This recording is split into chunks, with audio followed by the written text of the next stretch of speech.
Mr. O'Brien, transport him directly to the bridge. Aye, sir. Energizing.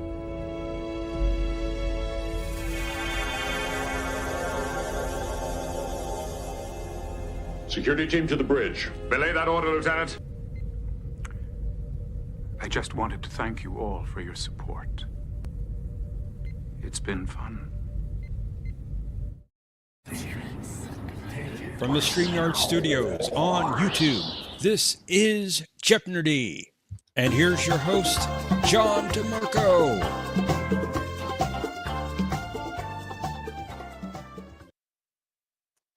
Greetings, everyone, and welcome to this week's edition of Jeopardy. We're glad you're here. With us, as always, is our co-host, Professor Brainy Specs. Yes, I'm here, John. How are you tonight? It's good to see you. It's good to be seen. Doing fine, thanks. Excellent. I'm not sure about your background image, but... I just felt like including a background image that calls for justice this evening. We might hear more about that a little bit later on. Justice for Janeway. I totally agree. Well, justice against Janeway, perhaps. But I don't want to get derailed. I want to say a quick hello to everyone, however, who's joining us in the chat. I want to say greetings to Patrick. He's asking about the way back to the Alpha Quadrant, so we'll see if that works out tonight or not. Welcome also to Thomas. He'll be joining us tonight, so that's good to see. Awesome. Greetings also to Mercer. Glad you could stop by. And greetings also to Anna. Always welcome. Greetings also to Omni. Love you, sweetie. Current returning champion. I would say welcome also to Brad Wolf. Nice to see you as always. Greetings also to Planet X.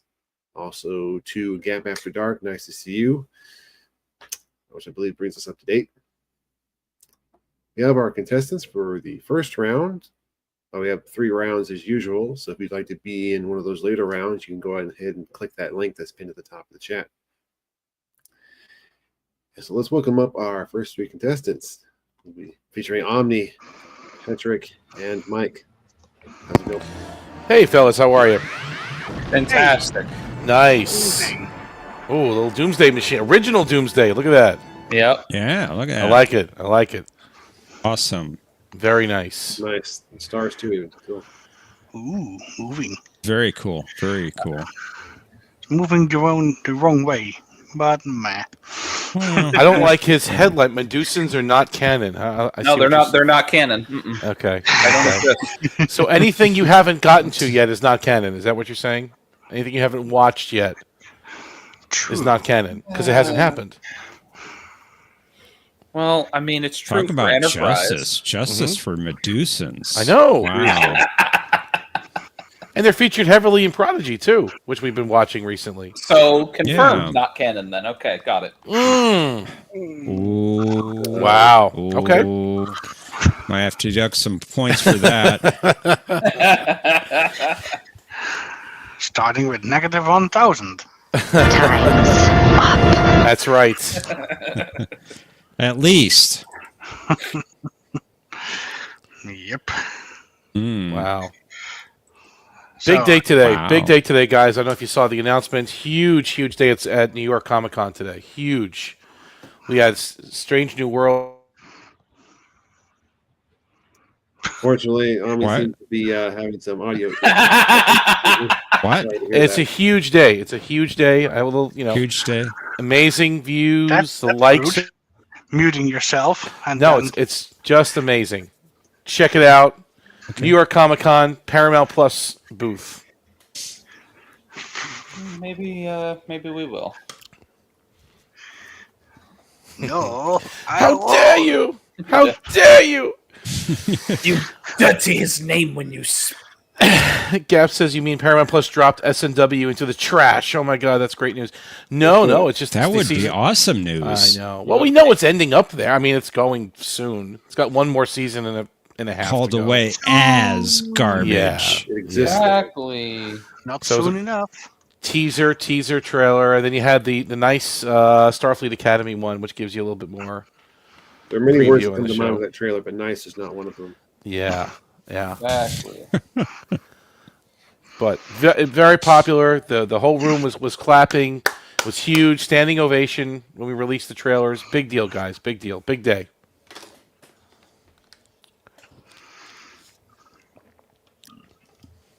Okay. You go on leaving that Don't story. you think I know that? There was, but not anymore. That is correct. There was, but not anymore. True. On the Starfleet Academy education looks like a fellow mushroom starship. Well, it's the 32nd century. It's futuristic. What can I tell you? But you'll have to watch to find out for yourself. All right, but they are set in the future, the distant future. You wouldn't know it by the way they talk. Not distant enough. Sorry you're tired, Mercer. That's too bad. I hope you can join us for a game. Hope so too. I'd love to have Brad Wolf and Gap and Planet X and Thomas come up and play. That would be fantastic. Yeah. Yes, it would. I can give up my spot for Thomas. Off duty night. What are you wearing? What do you have? What is that? Is that plaid? Oh, he's wearing plaid. He's in uniform. Is that plaid? Excellent. Of course, that's plaid. Are we all in plaid? Wait a second.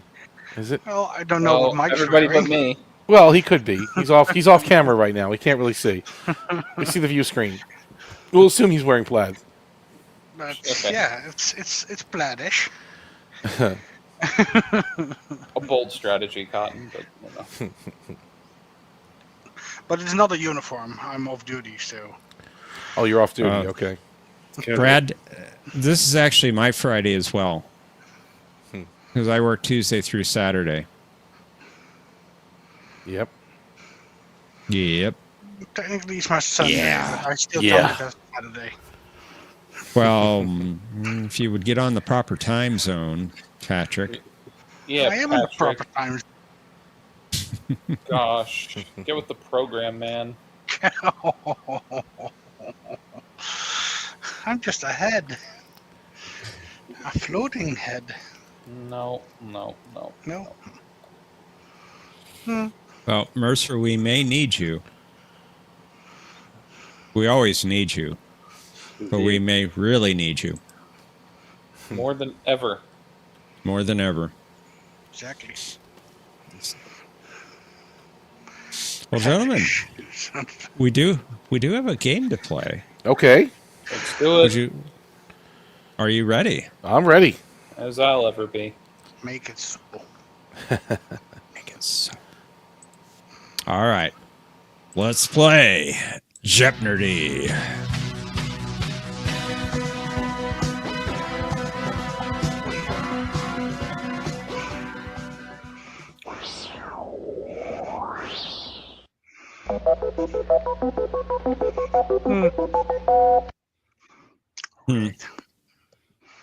Rigged? Our first category is about Voyager spoken episode titles from season 2. You will be filling in the blank for that category. Okay. Woohoo! Next is all about Romulan Ale. Ooh. For our visual category, there's Zindi. You need to name the character. Non-canon Followed by species. the Galileos. There was quite a few of them. Okay. And then we have the Way of the Warrior.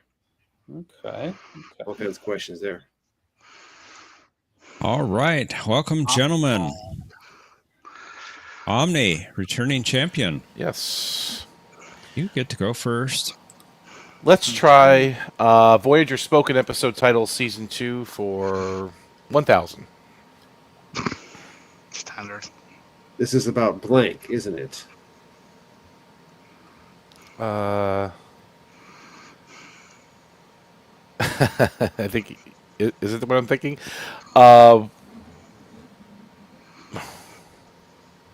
What is Tuvix? That is correct. Okay. Done. Your wallpaper threw me off. I was like, no, we can't make it that easy. Your background. Thank you. Justice. I was like, we couldn't do that. Ding, ding, ding. Ding, ding. All right. Very good. Don't know about that clue, but Patrick, welcome, sir. Hi. I'm glad you're here. Thank you. You doing well? Yeah. I'm Good. also glad to be here. At least no buzzers tonight. No buzzers. Yes. Do you want to, Patrick? I mean, I have my. We could do it. You want to? Good. I'm looking at other buzzer systems that might be a little more fair to you. Okay. There aren't any.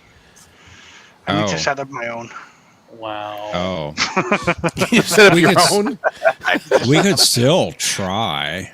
I know. But we, All right, we have to Patrick. test a couple of them, and they're all delayed. Let's Okay. try the 800, same category. Please. You got it. Blank. Why have you resumed course?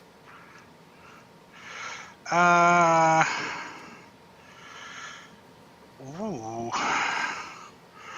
Oh, what is Dreadnought? Very good. Of course.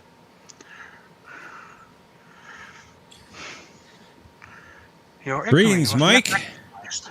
Greetings. Good to have you here. It's good to be here. How's your day going?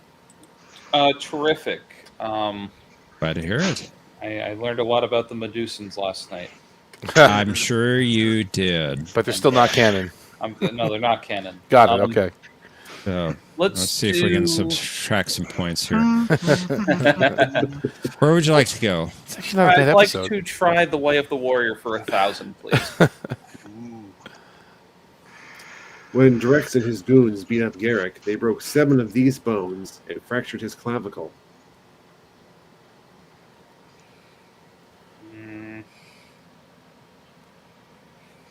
I think it was his ribs. What is ribs? I need you to be more specific. More specific? What are his transverse ribs? I think is what he says. Very good. Oh, Ding, ding, ding. Well done, Mike. All right. Now we'll subtract some points for the earlier. No, I'm kidding. Omni. Let's do Voyager spoken episode titles for 600, please. We told you already. We don't know anything about the blank. What is the Resistance? That's correct. Okay. It's futile. It is. eh. I beg to differ. Patrick. Resistance is not futile? It's Some have not. escaped. Let's try a Zindi It will be for found. 600, please.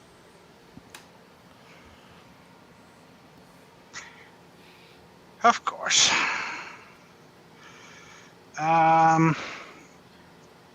Who is... Oh, crap. What was his name again?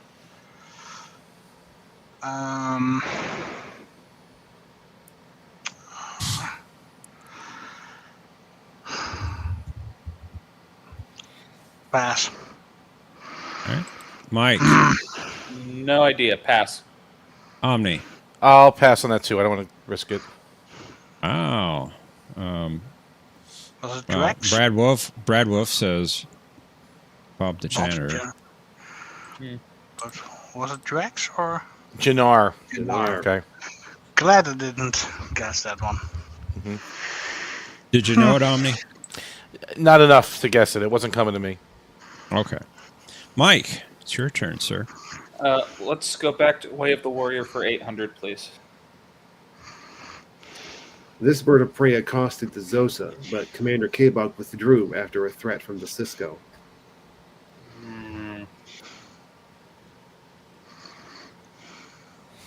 The Cisco.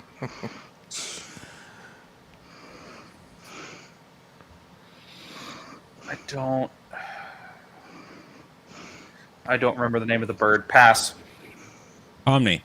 What is the MCHAR? That's right. Nice. Wow. Nice. Galron will hear of this. Well done, Definitely. Omni. It's your turn. Voyager spoken for 400, please. The doctor believes the blank was false, brought on by the electrophoretic field those life forms created. What is the elogium? You got it. Yep. Yippers peppers. Omni's out in front, but Patrick's your turn. Let's try Zindy for 1,000. Let's see if I can make a comeback. Daily double. Uh, never mind. R.I.P. Yeah, pass. Right. Mike? I so hope it was the aquatic. Omni. Yeah, I don't. Again, pass. I'm not strong enough on that. I had so hoped that it was the aquatic, but no. Thalen. So a stratagem. All right, Mike. Let's do the Way of the Warrior for 6. It's a Bilbo. Like Girls Assad, Martok insisted that Thoron fields and Duranium shadows were being used to create an illusion that DS9 had this many photon torpedoes. What is 5,000? You got it. Uh-huh.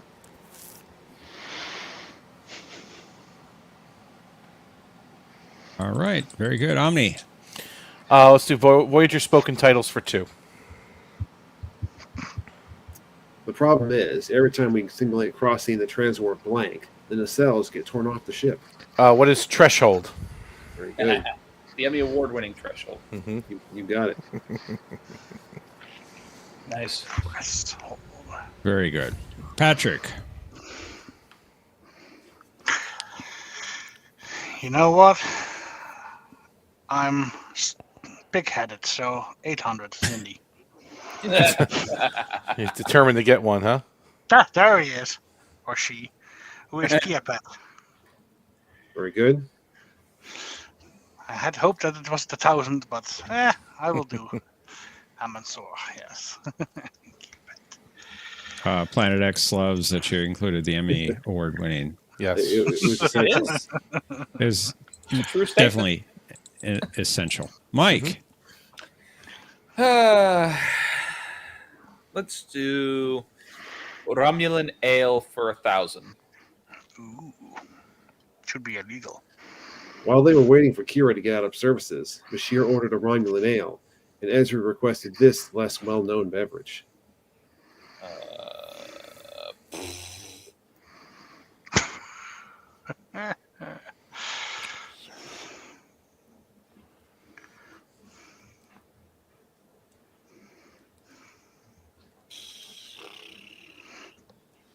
Don't remember. I don't know. Pass. Omni. I don't even know what episode it is. Pass. Patrick.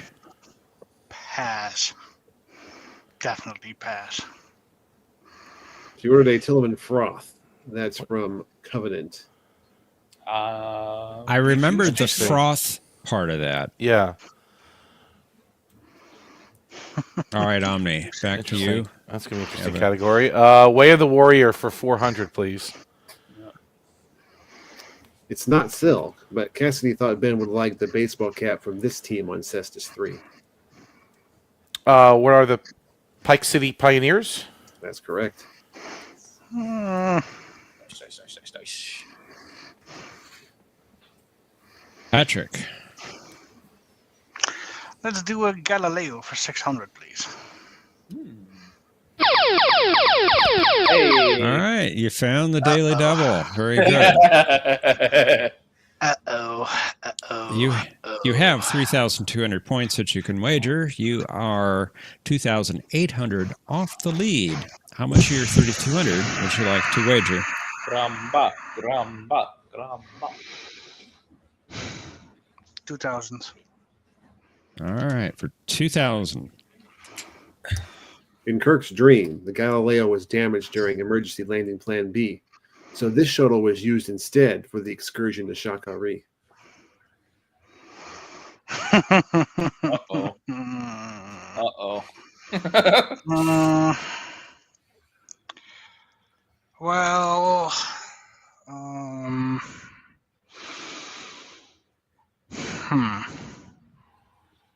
what is the Copernicus? It's a good guess. Nice. Excellent. Excellent. You've closed the gap really well there. You're Glad you pulled close that. I wouldn't on have gotten Omni's Ah. Nicely done. heels. was Oh, I knew Guessing that Galileo one. 2 or Copernicus. And then, nah, it's not a 2. Needs to be something different. Mike. Phew. Let's try Romulan ale for 8. When Admiral Ross had some difficulty with his first glass of Romulan ale, Bashir encouraged him with this expression that Senator Kretek found to be quite odd.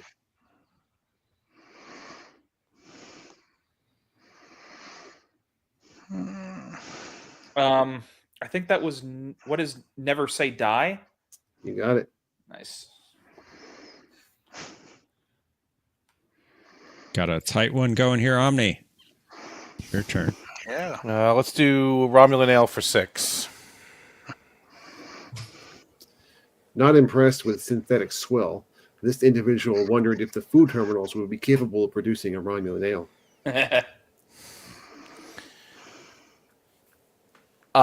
Who is Jirok? Very good. Nice. Hmm. Something on the cold side, whatever your system is. Make it yourself. Patrick. Let's do another Galileo. This time for 800. The original Galileo burned up in the atmosphere of this planet. Ooh.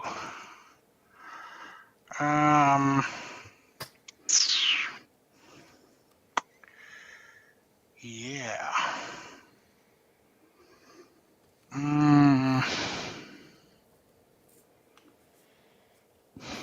Shoot.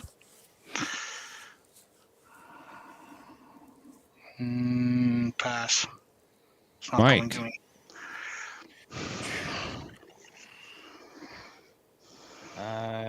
I don't remember the name of the planet. Pass.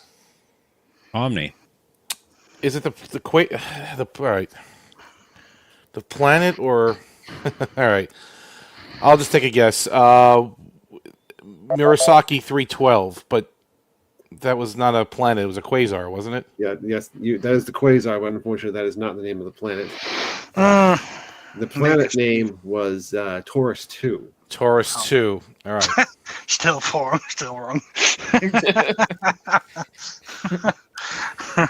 Dope. All right. I'm glad I didn't guess that one. Things are getting really interesting. Mike, it's your turn. Well, I guess we can do the Galileos for 1,000. See what TAS question it is. While transporting Commissioner Hedford back to the Enterprise so she could be treated for this rare illness, the Galileo was pulled off course by the companion. Oh, shoot. I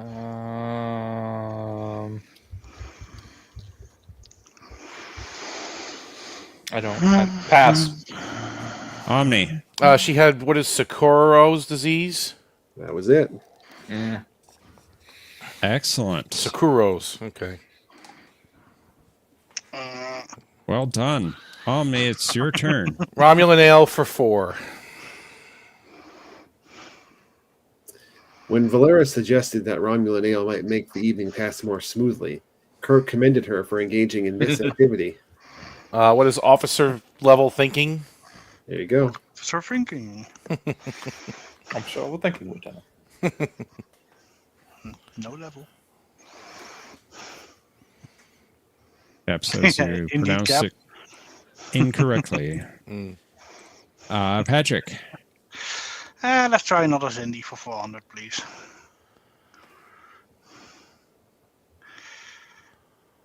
Who is Dolem? That's correct. You tell me, who is Dolan? Evil. Oh, that's what he is. That's not who he is. Close enough. Oh. Mike? Let's finish up Romulan ale, please.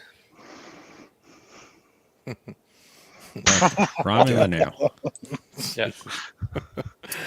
When Kirk claimed that he didn't notice that this had changed, Bones assumed that the Romulan ale was responsible.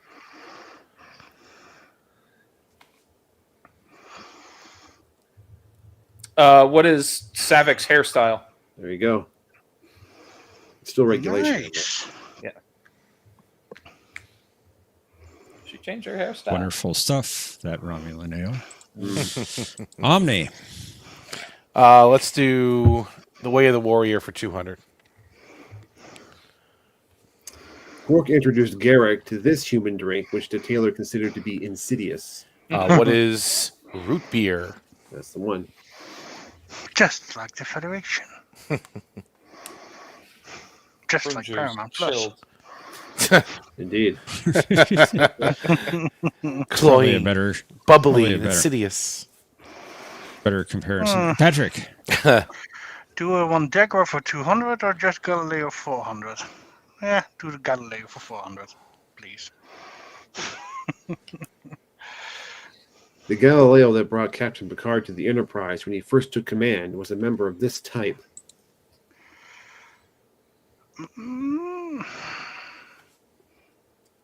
That's a type 6. That's correct. Very good. Yay! Excellent.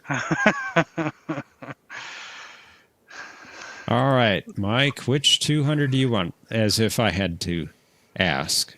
The Galileos. You sure you don't want Cindy? I'm pretty sure I don't want the Zindi. They're not canon either. Yeah, they're not. Yeah, not yet. The Galileo delivered Sarek and Amanda to the Enterprise for the journey to this planet. What is Babel? That is correct. All right. Omni, you get Okay. the last clue. Let's do Here it. it comes. Sure. There he is. Dung, dung. Who is Degra Very good. on his ship? Yes, exactly. On David. Degra's ship.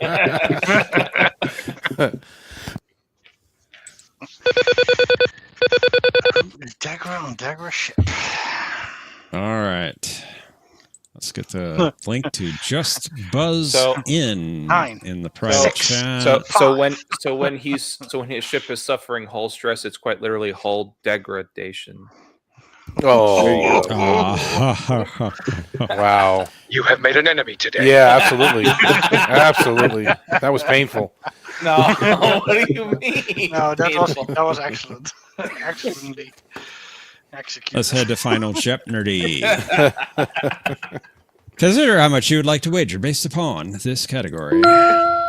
Frank Corsentino.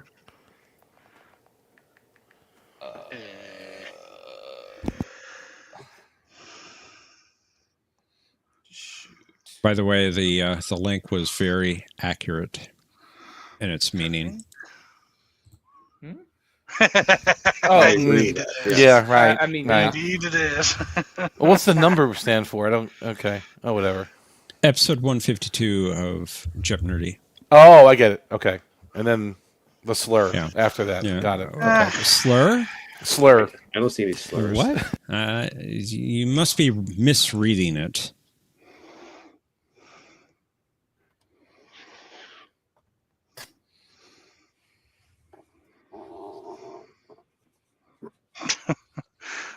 I hope that was a chair. Indeed. Yeah, no kidding.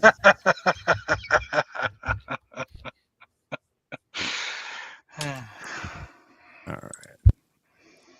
Let's reveal the clue. For his third role in which he donned the lobes, Corsentino portrayed this Ferengi who figured that Borg nanoprobes would be worth 2 billion times their weight in latinum. Players, you have 30 seconds. Kapla!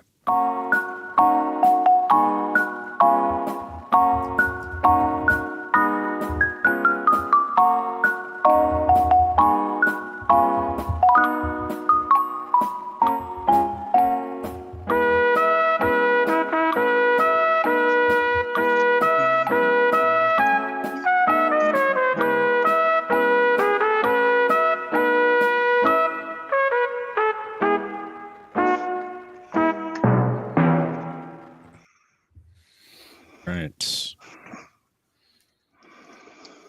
Hey, Tokyo. Hi, Tokyo. It's good to see you.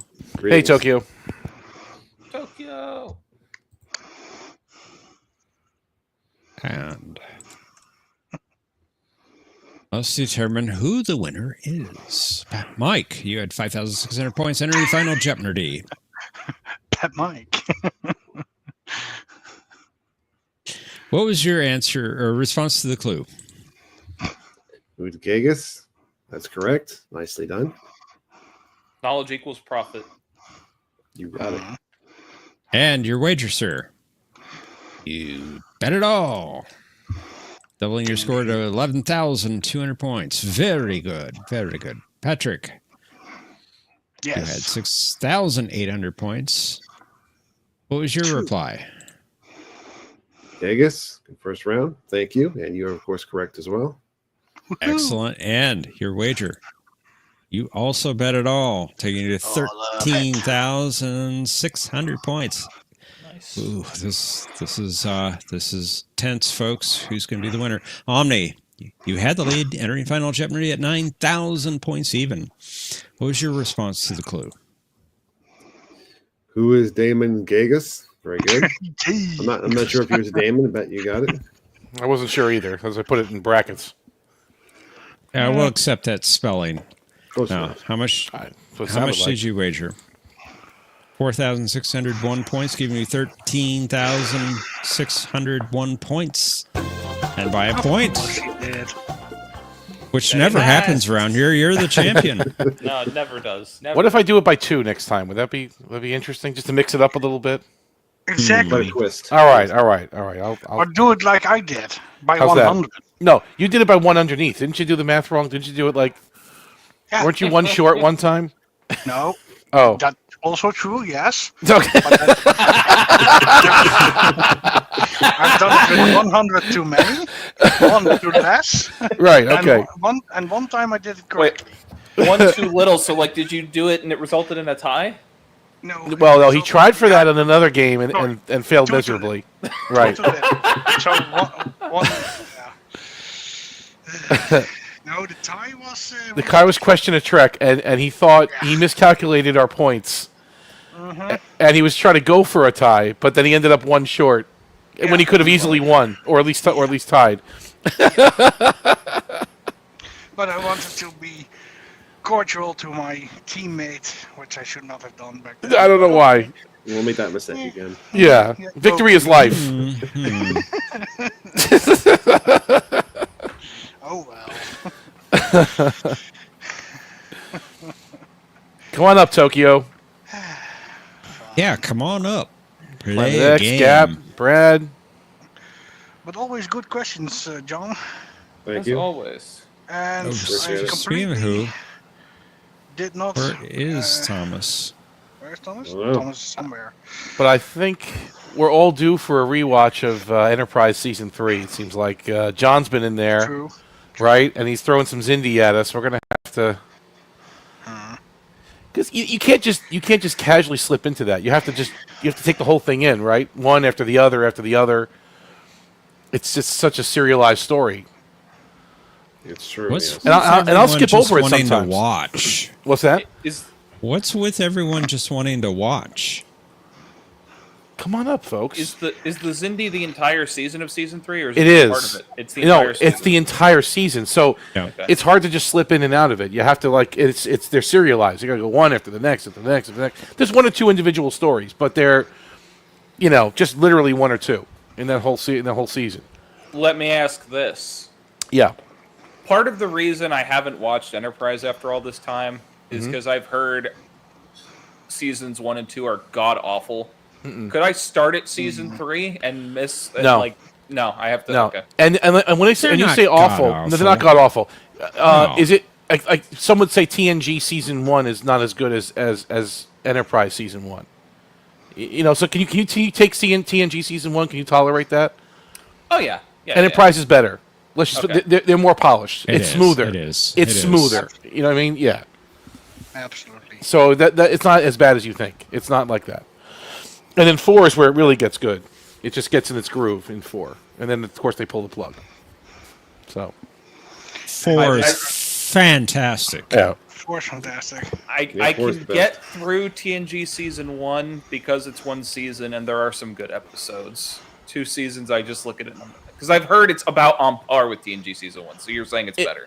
I'm saying it's slightly better, and if you can tolerate it, yeah, it's better. And then season 2 gets even better too.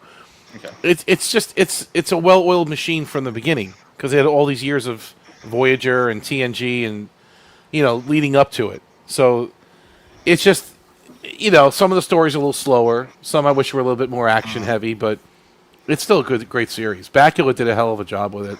All the actors did, honestly. They really gave it their all. And it's a shame that it ended when it did. Yep. Well, it only ended when it did because is Nemesis. the chef's kiss. Yeah. Season 4 is better than season 3. Yeah, I mean 3 is more epic, but 4 is just better. Like it was just because they did these little 3-story stories, these little 3-story arcs, if you will. Yeah. 3 episode arcs. 3 episode arcs, and it was great. It was the perfect. And then they do like an individual episode, then do another 3-story arc. Like it was good. The Federation was starting to come together a little bit. Yeah, season 4 in particular made a lot of connections to TOS. Exactly. Like I was just saying, Corden and all the alien species coming together. The original ones, the Vulcans, the Tellarites, the Andorians, and all Let's that put fun it this stuff. way. Season 4, I think, of Enterprise is the best season since DS9. So better than any season of Voyager and the best season of Enterprise. That's interesting. That's yeah. Yeah, I think it is. Yeah, I would say so. I'd say it's up there with like one of the good seasons of TNG. Yeah, it's there. It's there. You're right. Okay. So something to look forward to. Okay. But you still have to get through TOS, especially TOS season 3. Okay. And especially an episode in TOS season 3, which involves the Medusans. I don't know what you're talking about. Right. It's the funny thing Wholeheartedly agree. This is not a bad episode. It's not terrible at all. I mean, some people think it's not the best, but I like it. I think it's a good one. When Spock goes berserk, it's my favorite part. It's it. The fight scene.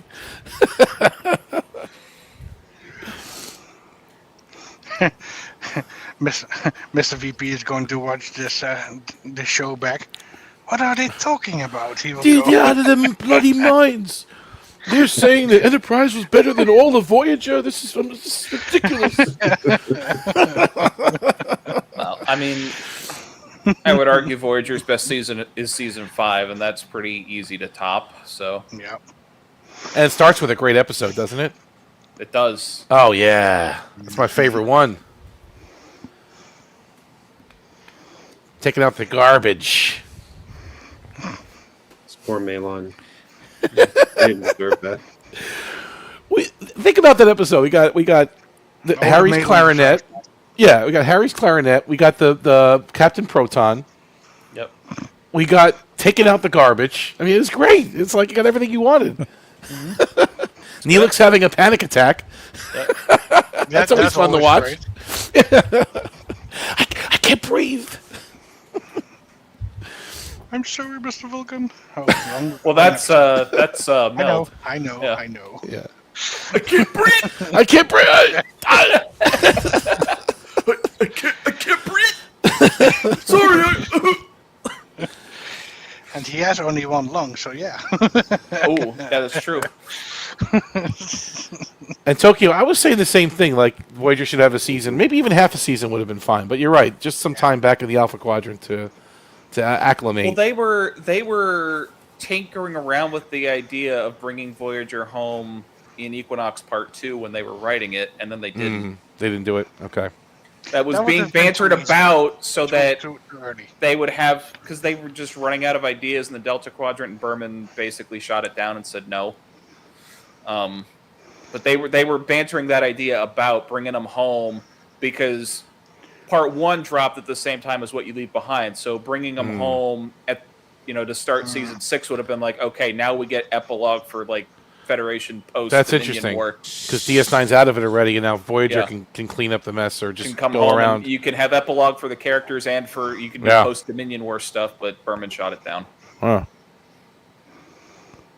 Nah. That could have been interesting. It would have been. A whole season though, or maybe what? Well, because The last 6 episodes, maybe, or everybody would if they because it was either going to be Equinox Part 2 or very shortly into Season 6 they were talking about bringing them home. It could have worked though because you'd have all the Maquis have to have their stuff, their debriefing or whatever by Starfleet. Seven's got her own stuff that would happen getting back home. The Doctor would have his own. Like there'd be a lot of good stuff for everybody getting back home. You could fill an entire season with that, and then throw in post Federation Dominion epilogue stuff. Like this is enough for fill a season with that. And Harry problem is if you brought him home season 6, that would fill season 6, and then what do you do with season 7 at that point? It goes back to time closer to First Contact. Okay. Because Robert was asking about the ship from where no man has gone before. I believe they mentioned that ship as being 200 years old. If so, that would be about the time of First Contact. Yeah. You mean the one where Spock's were listening to the tapes? The Valiant. The Valiant, yeah.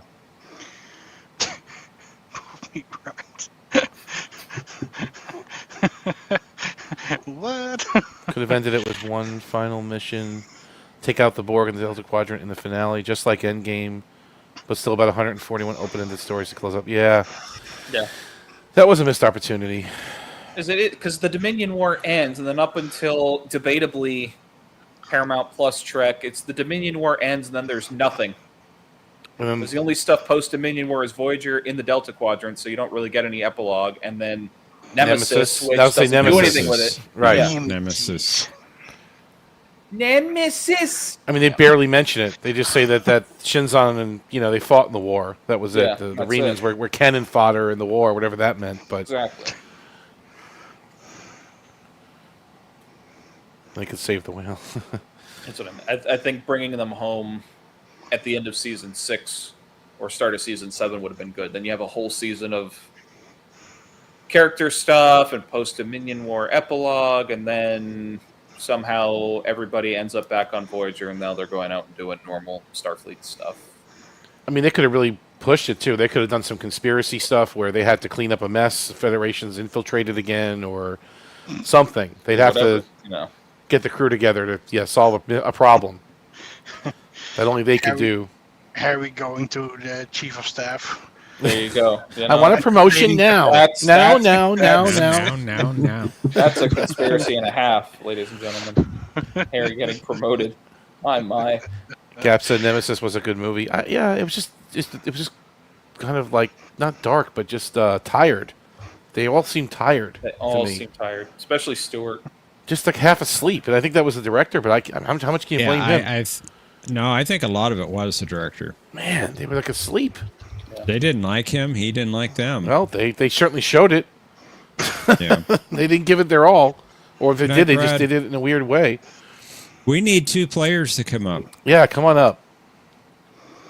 Brad Wolf, Tokyo. Well, unfortunately, Brad Wolf's heading out, but thanks for stopping by. Thomas. Bye, Brad. Yeah, where is Thomas? Where is the bunny? Minnesota, I summon thee. Could be worse. South Carolina's losing to LSU 10-7 at halftime. Could be worse. We need to be winning, though, by the time my girlfriend gets home. She grew up in Baton Rouge, so big LSU fan. And I'm a South Carolina alum, so... Oh, okay. Yeah. Tokyo says Mercer and Thomas should play tonight. He nominates them. I agree. Or Normal. Normal can play. Normal can play. That'd be great. She'd probably be better on the buzzer than all of us. That's true. Meow. Just stick her paw on the space bar. And... Jeff, use your husbandly influence to convince Anna to come play.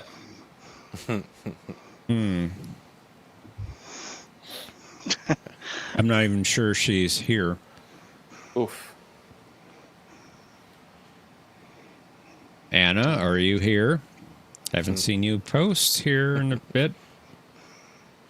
Come out, wherever you are. Sir?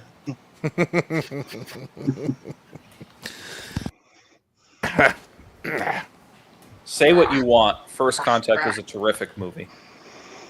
It was a good one. Yes, yeah, it especially that shuttle chase on the planet, right? With Worf and Picard and Data. Yeah. Yeah. Yes. That's exactly what I was That thinking fantastic. about. Excellent Great one. stuff. And Insurrection wasn't that bad either. But the No, Insurrection was, Borky stuff. It was good. It was Time good. travel's always fun. Yeah. Mercer says she's been asleep. Who, Anna? Or Nermal? Maybe both. Maybe both. Robert asks interesting question. The ship mentioned in a piece of the action, wasn't that one also from the time Enterprise took place? So that's the the Horizon, I believe. Yes. And it was 70 years or so before Enterprise, the Kirk's Enterprise made it to the planet.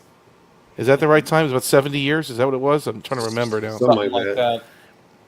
So, which Horizon was that? I don't know. That's a good question. I've heard before that Horizon is actually the same ship that Mayweather grew up on. So it's a cargo ship. I mean, that's speculation, but it kind of works. Interesting. Plus, on the Enterprise, there's an Easter egg where he has a book on his shelf about Chicago gangs or something. Ah, okay. All right. Well, So like a retcon Easter egg almost. Like it's like okay. It's like poetry. It rhymes. Yeah. There you go. Okay. All right, George. Thank you. Mercer, you are going to play. You're playing Mercer. We're playing the feud. Mercer said it wasn't the same one as the show, but it could be. Okay. And then Tokyo says the closest ship was the USS Valiant from Return of the Archons. Wasn't that the Archon, though? The ship. Yeah, I believe so. I think the Valiant was from Taste of Armageddon. Mm-hmm. Because the Archon was the name of the ship, the first one. Yes, you are, Mercer. So's Thomas. Thomas, get up here. Are you Archons? What if we were? I am Landru, Planet X says. Oh, get off it, Mercer. We know you're a good player. Help me, Landru. Help me. Help me. Help me. Help me. You cannot be helped. I cannot be helped. Archon is the ship, and the math concludes it's probably NX era. Oh, that's interesting. Okay, so this is really a good conversation. When was the Archon on Landru's planet? Was that how far before was that? 100 years? I was just looking it up, and yes, it says 100 years ago. So it could be theoretically an NX. Are they all Era. carrying firearms? Hey, Mercer. Yeah. Hello. Hey, Mercer. Hey, Mercer. Who do You you are like not better? of the body. Who do you like better, Krakow or Oxmix? Tough call. Oxmix. Yeah. I love the scene with Krakow on the ship, and Scotty says he's mad enough to chew neutronium, but he's behaving himself. That's funny. It's one of my favorite Scotty scenes because this is the most vile gangster ever, and Scotty just laughs at him basically. I was reading an article recently. The writer of the movie The Purge said that he attributed the idea to Return of the Archons, at least a piece of the idea, to Festival. I had heard. Oh, I'm sorry. I always suspected it, but I didn't know he would come out and say it like that. Like, I gave me the idea from that episode where they go nuts, during the festival. They 24 hours, wherever they go crazy, they let loose. I had heard something that Quentin Tarantino's Star Trek script that he was talking about making a movie was based on Piece of the Action. That would have been great. Festival! And also, you guys probably know that if the triple 30th anniversary DS9 episode didn't work, like if they couldn't get the Forrest Gump style special effects to look good, they would have done a sequel to the Piece of the Action. they would have gone back to Sigma Iosha and found out that everybody there were Star Trek fans. What? Well, they took apart the communicator and they became what, the next Federation or something? Yeah, the next, And they okay. remembered what the crew looked like and everything else. And they Same would have uniforms and they would have imitated the Federation, and that was their original idea. If they couldn't get the technology for the tribbles to work on their television budget.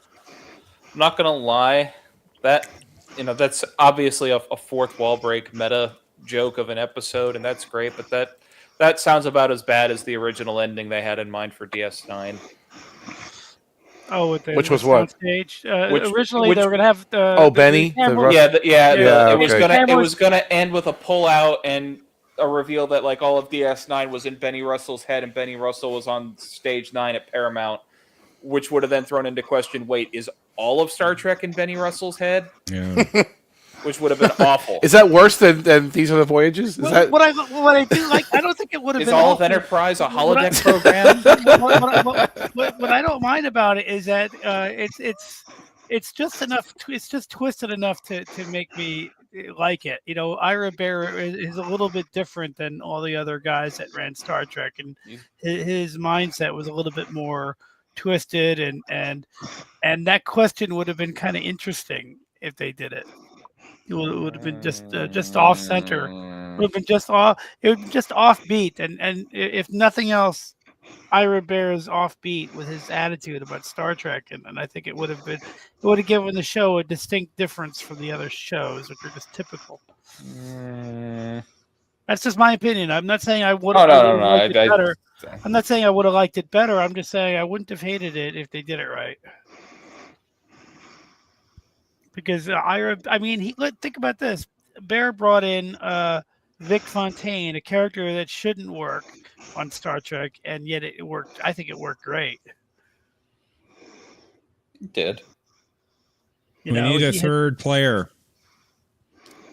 Well, Nermal, come over here right now. Come here right now. She can probably work the buzzer. I was thinking that. Just put her paw on the space bar. No, she's not getting up for anybody. Oh, okay. She's not going to move.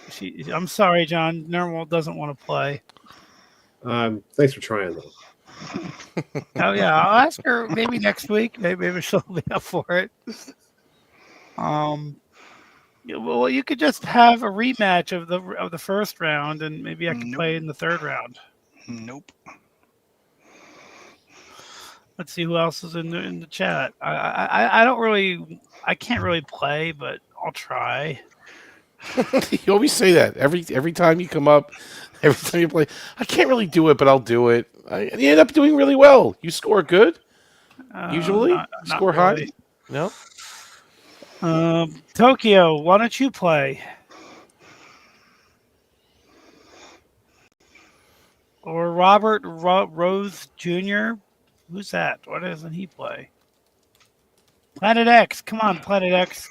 Because they all see Omni. Planet X. If I'm here, I could take a break if you guys don't want to come up because of me. I have no problem with that. Planet X. If I'm here right now somehow, then you got to be here because I don't know. I hope you guys like my Orville avatar. It's a good one. Yeah, Tokyo, but you started something with that not playing that others are following. It's so funny because like they didn't change the ship design, and yet the model that they used for the Orville in season 3 looks a little meaner and cooler than it did in the first 2 seasons. Maybe it's the way they lit it or some of the details that they added to it, but the ship just looks more badass in season 3 than it did the first 2 seasons. I don't know if you guys know what I mean. Kind of like Scotty in Strange New Worlds. He's just much more badass than he ever was in TOS. Well, guys, I'll see you later. You almost had it right. Yeah. Good luck on finding a player. He's bad. He's bad at SNW. I'm going to go to bed now. I'll catch up. No, Mercer, come back. No. I'll watch the game on a repeat like later. You know, it's Don't leave us, Don't do Mercer. it. No, Don't do it. no. No, I'll accept this commendation from the Empire for my remarks. Haberdasher shall be fed to the dogs.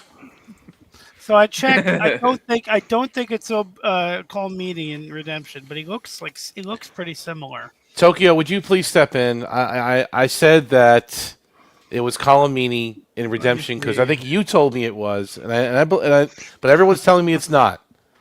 So if you can step in and let me know if it was you that told me that it was, because I think it was. I never thought it was before, but then you made me look at it and said, well, it could be. I'm going to go into the Trek Core right now and look up the picture. What's the season Because he could be uncredited. He could be, it may not be a credited appearance. Yeah. Yes, see, it was Tokyo. I knew it. Thank you. I'm like, somebody planted this in my head, and everyone's saying, no, you're wrong. I don't think it's him. Come on, man. No, he made a good case. I think he was, because I rewatched it, and you kind of hear a little bit of his voice in there, but you can't really see his face that well. And he's not credited, but I accepted it. Tokyo's a smart If you watch TAS, Trek you can fan. hear Jimmy Doohan everywhere. What's that? Wait, I got a picture of him right here. Mm-hmm. So you can hear Jimmy Doohan everywhere. Yeah, well, Doesn't mean it is him. And Tokyo says it's 1,000% him. Okay, see, there you go. I don't know about that one. Yeah, I'm gonna share the image. But coming from Tokyo instead of Omni, it's a lot more convincing. So, It was. So that's great. I'm convinced. You're convinced? Yeah. I think that's. It's not one of my harebrained theories, is what you're saying. It's actually, it sounds empirical, right? Yeah. Right. Is this the character you're talking about? I don't know. Challenges Gowron. No. Yeah, no, that's the guy.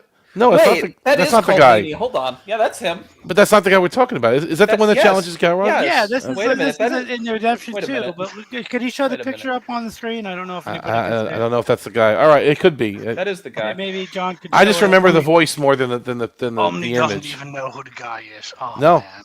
I don't. But I trusted Tokyo. No, and he's usually right on these things, so I took his word for it. I'm not doubting him and it sounded like him a bit in the clip. That might be Colmini. It looks like him now that I see it. I don't know. Oh, let's make it larger. Okay. Yeah, I don't think it's him, but it looks Give it similar. more light. Glory to you and your house. And your house. And your spouse. Glory to you. And Planet your X, are you spouse. coming up to play, or are we not going to have Jeopardy tonight? Come on, otherwise they can do a rematch of the first game. Well, I'm afraid all three are going to be that way. Rematch That's is hard fine. allowed. That's cool. I mean, that's what Jeopardy is like on the game show. No, it Well, isn't. but it's a different format. Yeah, it's not. And we just had the special where it was the three of us. Yeah, but I want to see the games play out. I want to see somebody else play, or all three of you guys play again. No. Rematches are not allowed. I want a new match right now. No. Right. No. Now. I bet you John I'm gonna have to has. pull this I up. bet you John has his bilateral collatals category warmed up. So that way we'll never get it right.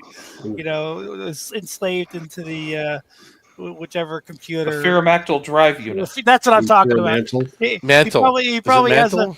he probably has Ferromactyl drive. Yeah, it probably has the Ferromactyl drive questions all cooked up for this game, and that's why nobody wants to play because nobody remembers it. Well, no, but now you've given me millionaire idea. Oh, gee, thanks. Dun dun dun. Da-da. Oh, I see. That is their guy. I say They say you are failed as our leader, Gowron. Exactly, yeah. I'm watching it right now. Let me see. Is that really his voice? Is that him? That's what I mean. It doesn't sound like it. It might be him in the suit and they dubbed over it. Because it definitely doesn't sound like him, but it kind of looks like him now that I see the picture. It could be him in the makeup. According to Google, it's not him, but you never know. Yeah, as if Google is always Well, right. let's see if that guy's credited then. That's the. Let me see if Matt's around. Hold on a second. He was at the convention today. Comic-Con, yeah. The Oh, was he? Comic-Con. Okay, all right. So that's probably why he's not able to play.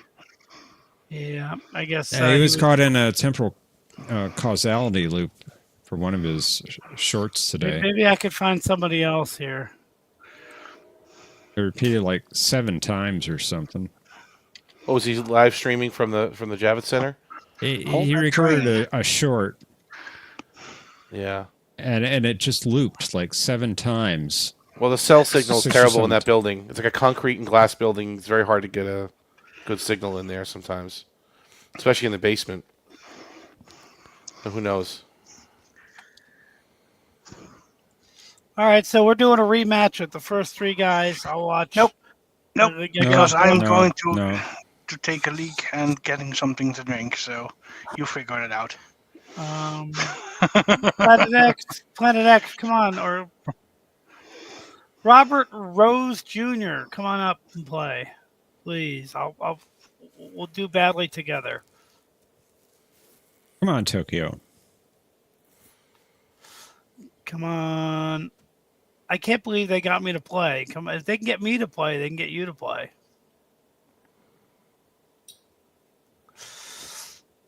There's a General Movar listed in Redemption as a character. I don't know who that was. That was the Romulan. Oh, that's right.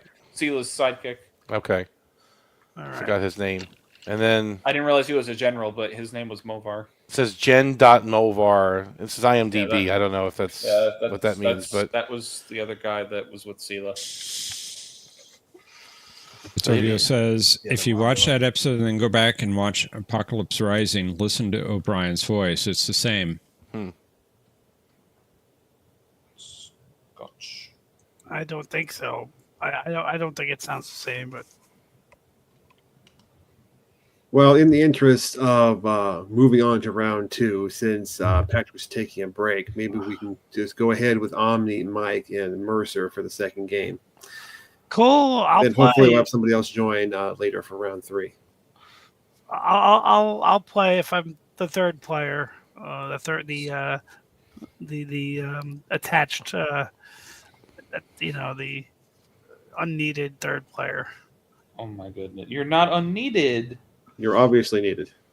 Where's that coming from? You're always needed, Mercer. Seriously, I don't think so, but thanks. Mercer. I do. I appreciate it, but I'm just gonna hang out and maybe I'll be able to answer something. Half the time you say that, you're getting, 128,000 on Millionaire. I know. Seriously. Exactly. Yeah. Yeah. Or you're doing extremely well in Jeopnerdy. Yeah. Well, Oh, come on, Tokyo. You get quite a bit right yourself. That is true. I do Hey, not like how do you guys everyone's remember- down on themselves. Yeah, I do you know. remember what it's- happened last week? I played one round because I wanted Matt to play because he doesn't play very often, and I didn't even answer any questions. Well, that's Well, because of the it's buzzers, gonna I be- think. It'll be different. Yeah, so- It'll be different. I'm just saying, that's why I wanted to Yes. let other people play. Yes, you are inaccurate on that assessment, Tokyo. Inaccurate. You do very well in this game. All right, gentlemen, are you ready to play? I suppose. Let's do it. I suppose. Okay. Don't be Let's do it. enthusiastic or anything. Let's do it. play. Jeopnerdy.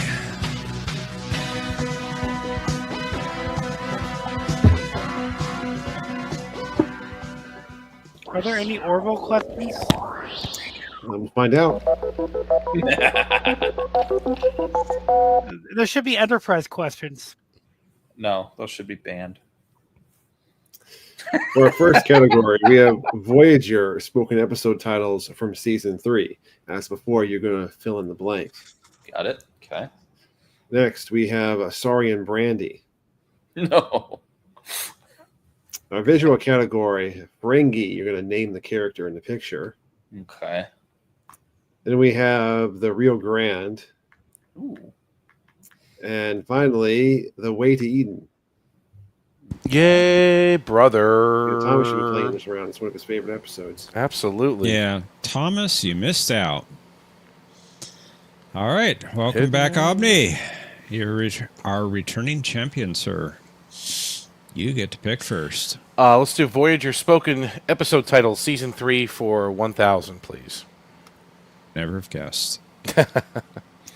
Captain, blank blank is gaining on us. What is the Swarm? Very good.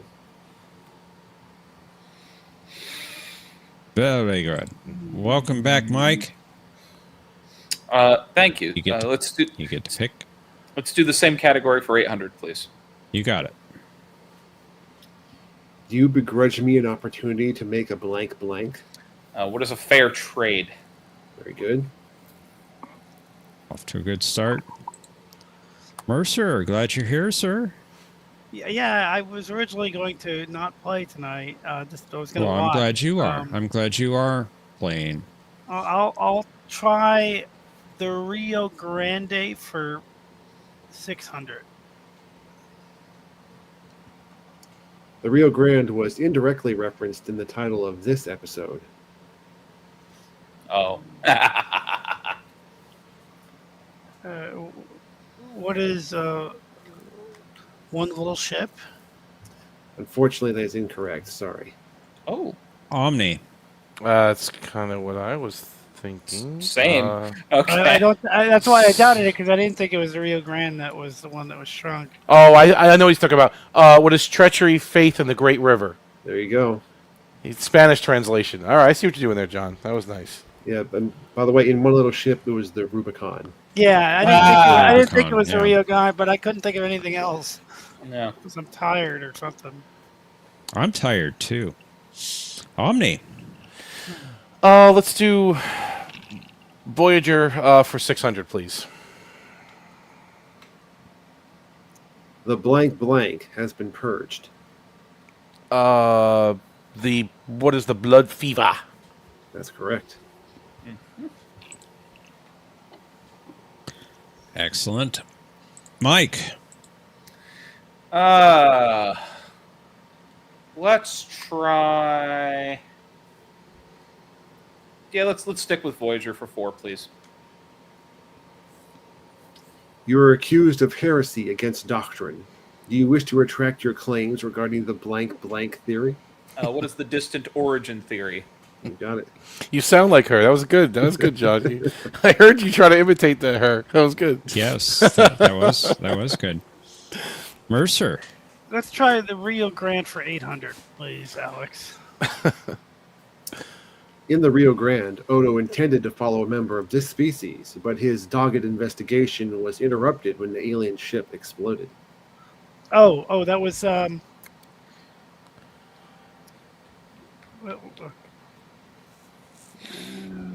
what is Galanite? Sorry, that is incorrect. Omni. Oh, I know what it is. What is the Flaxian? That's it. Yeah, I don't know why the Galamite came to my head. I knew it wasn't right. Omni. Let's finish up Voyager for 200. All right. You got it. Thank you. I couldn't help it, said the blank. It's my nature. That's good. Another good imitation, John. What is Scorpion? Very good. It's my nature. I thought it was the Matthew, but Sometimes it is, yes. okay. Mike. Let's do Saurian Brandy for 6. With the Defiant operating out of this busy starbase, Nog was able to get his hands on Saurian Brandy, in the middle of a war, no less. I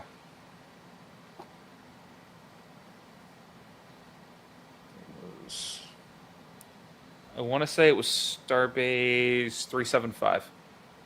You would be correct. Nice. Very good. Very, very good. Take a look at this, people. This says something about us. Let's try Rio Grande for 1,000.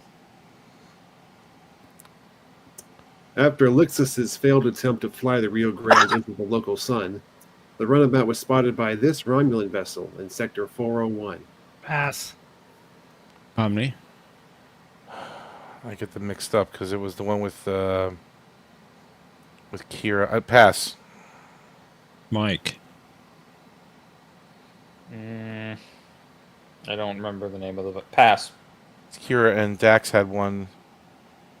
The Gasco. I'm glad I didn't guess that one. Yikes. Omni. Let's do head now to Eden for 1,000. As a carrier of this deadly disease, Dr. Severin was compared to Typhoid Mary by McCoy. Oh, God, what was this? What is synthococcal? Do you want the whole thing? It's close enough. I'll go ahead and give it to you. Synthococcus. Synthococcus novae. All right, Mike. Let's do more Saurian brandy for 800, please.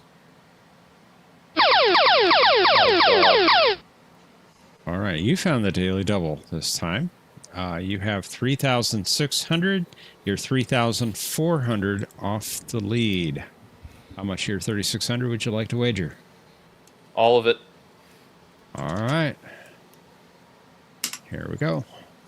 In this episode, Dr. McCoy observed that the nectar offered by the all-female natives was potent as Saurian brandy.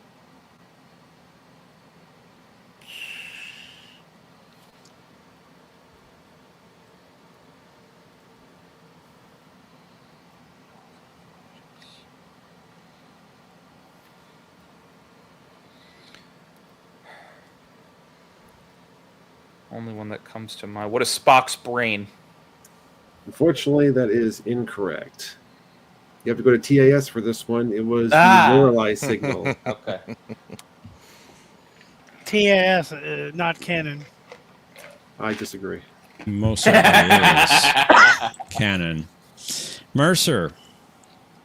Let's try a Rio Grande for 400. After this organization planted a bomb on the Rio Grande, the runabout crash-landed on the Class L planet. Oh, well, what is the Orion Syndicate? That's correct. What is that buzzing? Bzzz. It's in your head. Bzzz. Omni. Let's Lip smacking and buzzing. Let's do the way to Eden for 800, please. The hippies overloaded the engines of this stolen cruiser in a failed attempt to escape from the Enterprise's tractor beam. What is the Aurora? Very good.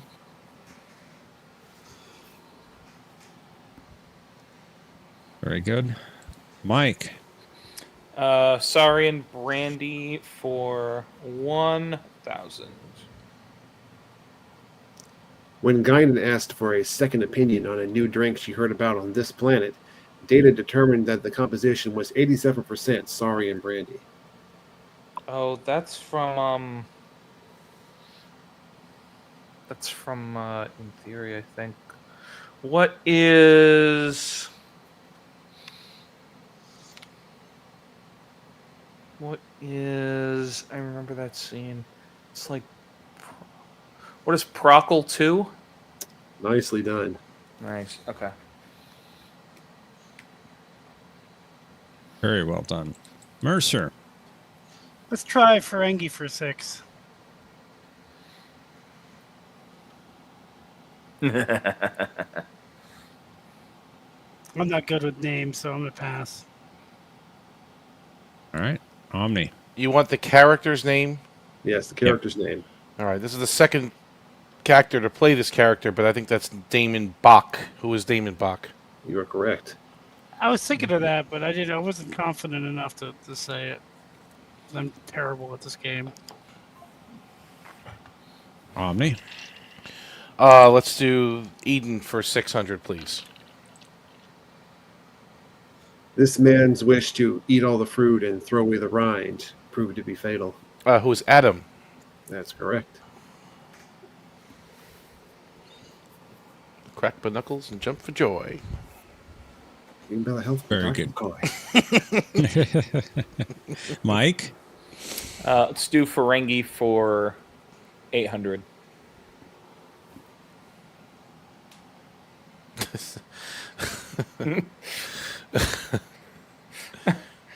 Pass. Right. Mercer. Pass. Omni.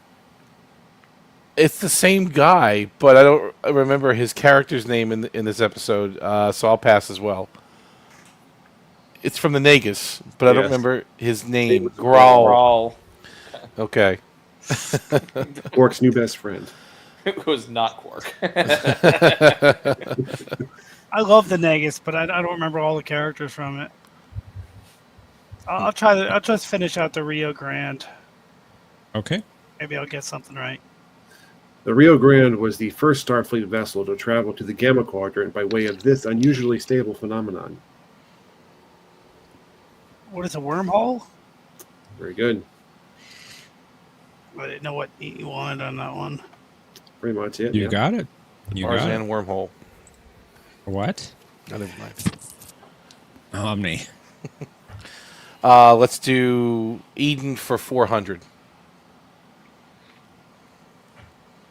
Spock explained that this term referred to a minor official notorious for rigid and limited patterns of thought. What is Herbert? Herbert? You got it. Did you just call me a Herbert?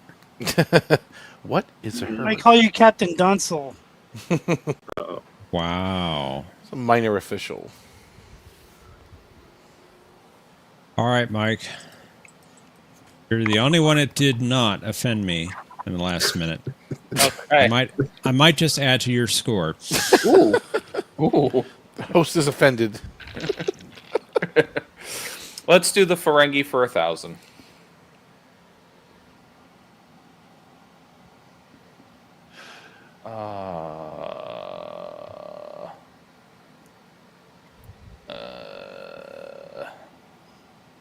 Pass. Mercer. Pass. Omni. I remember this episode, but I don't remember his name, so I'm going to pass as well. His name. And he played a few Ferengi. Berta. Berta. His name. Yeah. To quote Kevin, his name. Mercer, it's your turn. Let's try Ferengi for 200. I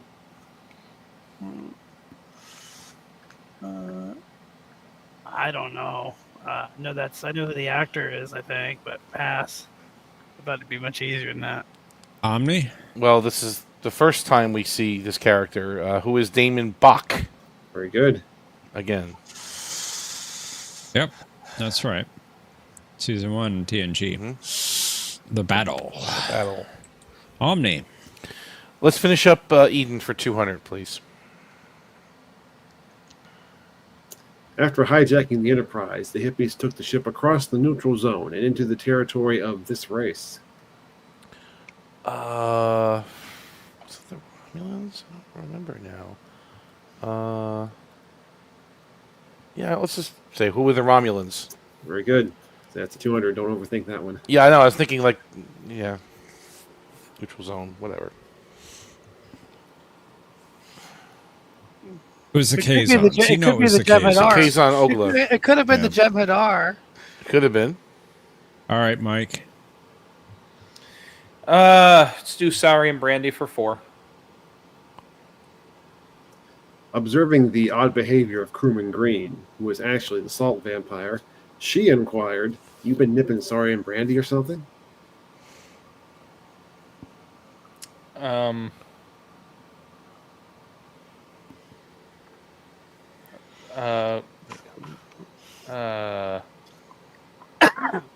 just. I might.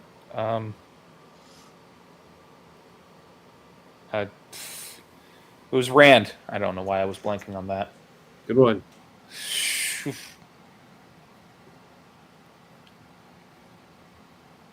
I want to know, Patrick, is the minute over yet?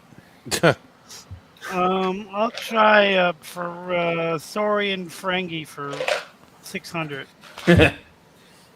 No, Do you want to try that again? Sorry and Ferengi for 600. No, I'll take Sorry and Brandy for 200. After materializing on the Enterprise, Evil Kirk made a beeline for this location to demand McCoy's supply of Sorry and Brandy. What the brandy? What is sick bay? Very good. I'm just guessing on that one. I don't remember that. The brandy. Like they're brandy. All right, I got a Ferengi for you, Omni. Okay. Oh, who is Dr. Rega? That's correct. Same guy as we just saw before. Berta.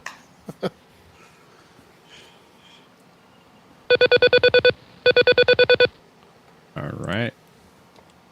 Putting in the link. Just was in private chat. Let's head to final. Jeopnerdy. Consider how much you'd like to wager based upon this category.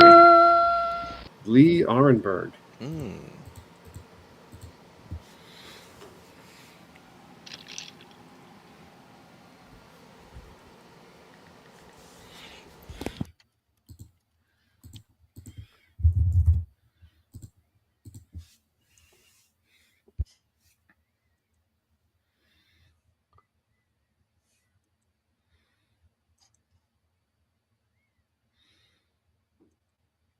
Waiting on you, Omni.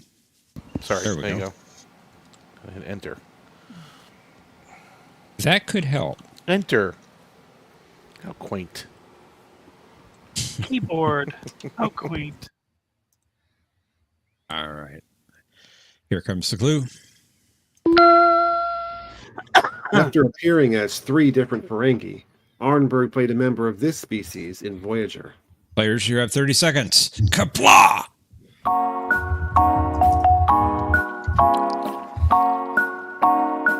Oh, I have to do it in the. I have to type it in the right place. Yeah, that would help.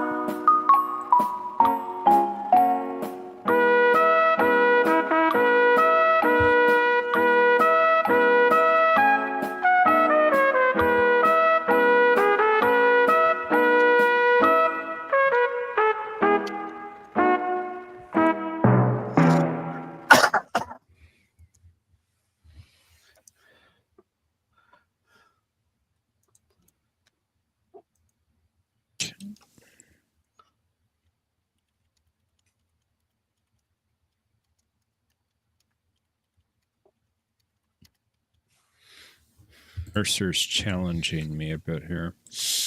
Okay. Okay. Oh, really? Yeah. Mercer, you had 200 points entering final Jeopnerdy. What was your response to the clue? It was a Ghostbuster. If someone asked if you're a god, say yes. Well, unfortunately, that is incorrect. Sorry. Sorry about that, Mercer. I gave him my best shot. Your bet amount, sir. 0. Oh. You wanted to bet nothing. So you stay at 200 points. Let's see if that works out. Mike, you had 2,800 points, second place. What was your response? Excuse me. What is a Malon? That is correct. Nicely done. Yes, indeed. We're talking about Aaron Eisenberg. We're talking about somebody else, aren't we? No, it's somebody else. Because Aaron Eisenberg played somebody in Voyager. He was like a kid there too. True. Yes, he was. What was your wager? I don't remember the Malons. Doubles your score, going to 5,600 points. Excellent. Omni. lead at 12,600 points. Your response was I don't know if I should repeat all this scurrilous lies, but yes, you are correct. He was a man. Wretched Garbage Man. You can't say that. That's not that bad. 100% completely correct. Thank sir. you, Professor. I appreciate that. Thank you. Your wager, sir. 2,400 points, giving you 15,000 points, and you are the champion. Very nice. Right. Good job, OmniCast. Thank you. .net or OmniNet.cast. Right. Exactly. All of that. All of it. Casting a net. I'm casting a net, a wide net. Tachyon detection grid. I'm a witness. Don't you get it? I'm a witness. Bzzz. How could it be so cold and the sun is shining? It's a good episode. I just want a beetle. Just give me one beetle, please. Well, Thomas says I'm fired. Why are you fired? Wait, what? Why? You're fired, Jeff. For what? Did you know that when they shot that episode, the Ascent, it was actually very warm out, and they had to like act cold. Good luck, John. And they had to. Is that it? Is that it? You've been dismissed. You've been sacked. Well, You third are game may be a bit dismissed. delayed. Yeah, he's gone. He left. He's off the screen. Look at this. Thomas, you can't do that. You don't have the authority. I don't recognize your authority over me. I don't recognize your authority to relieve me. Hey, me? Said it like a Well, dollar. He went up protest, at the end. assuming we survive to reach a star base. You are relieved. He said it like a Dalek. He raised his voice at the end. Your authority to relieve me. Hey, me? Hey, me? My favorite moment in that episode is still when Kirk wanted to talk to Spock, and Decker was like, "Down here." He points Yeah, to the armrest. that's right. I don't know No why secret I love conversations. He wants to hear it right there on his armrest. Right there. that. You can leave the bridge, Not Doctor. with my ship, you know. You can leave the bridge, Doctor. They actually quoted that line in a couple other episodes. You can leave the bridge, Doctor. They quoted it in Waltz. Do you remember that? When they had an argument and Worf was in You may leave the Worf bridge, was in Doctor. command Yeah. of Yeah. the Defiant when they were looking for escape pods. And at one point he just says, "You can leave the bridge, Doctor." Almost word for word. Picard kicks Crusher out a few times. Get off the bridge, both of you. For some Both of reason, you. You're putting me off the bridge? Question for John. Kicking Are you taking doctors off. vacancies? Kicking doctors off is Now what? Sorry? Are you taking vacancies? Maybe. So Professor has gone black. Look at this. He's faded to black here, guys. Thanks, Thomas. Thomas fired him. That's wild. So fact. Thomas is boycotting. He's not playing. Now he's relieved one of our hosts from the gallery, mind you, from the comment section. He just threw his sabos in the machinery. It's Sabo. Hence the name Sabotage. Sabotage. Wow. Well, week 152 is when it all came to an end. We got a good run. That needs to go in quotes. Yeah, we had a good run. It's all fun and games until Thomas fires you. You know? Yeah, Exactly.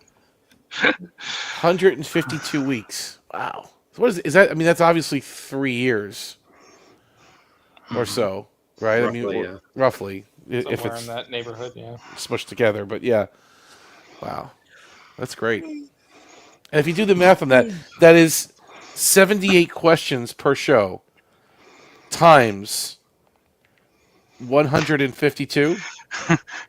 Tokyo stepped away. Who won? Thomas won. He fired Jeff. He fired Jeff. That's John. 11,856 questions you've had to come up with. Well, you've had a little help along the way, but for the most part, 11,856 questions. Yep. Over 3 years. Almost enough for all your points. But that's amazing. That's really amazing. That's a lot. Think about that. 11,000 questions. John, we really appreciate you, man. That's just... Thank you. Yeah. Oh, you're back. Oh, I'm glad you're back, Professor. Welcome back. Who is this Tuvix? We had a good run. Tuvix? Tuvix. I don't know who Tuvix is. Who Tuvix. is Well, if you're not sure, just check my background. We had a good run. We lost Jeff. Wild. That's funny. It says, plus, how many years did John... So, John, this is before me. How long did you write games with Salty on his channel over there? That was a year or two, maybe. I don't remember exactly. Was it consistent like this, like every week, or did it skip weeks, or was it... I think it was every week. All right, so let's say it's another 100 episodes, give or take. So it's 252. that many? I don't know if it was that many, but All right. I'd have to go back and look. Let's call it 235. 235 times 78 questions. That's 18,330 trivia questions authored by that man in the corner right there. Wow. That man? Yes. Yeah. The dead man. That's right. That one. Yes. That one. I think he had help from Johnny Five. It's a distinct possibility. Input. Need input. Yeah, exactly. So, and Tokyo, I said, give or take a few games where, we helped a bit. But that was, and that's always a pleasure to do. But Yeah, I wrote one week. did you? Okay. It was fun. It was fun. So did you? How did that work then? You wrote it, but just John read the questions, and then you ran the board, same as usual, or? I think so. Okay. So, yes. You weren't available to write the questions, so I went ahead and did it. But Okay. you were back for the show itself. Right. You are throwing it all away. All of you. Being a fool. Yeah, Thomas.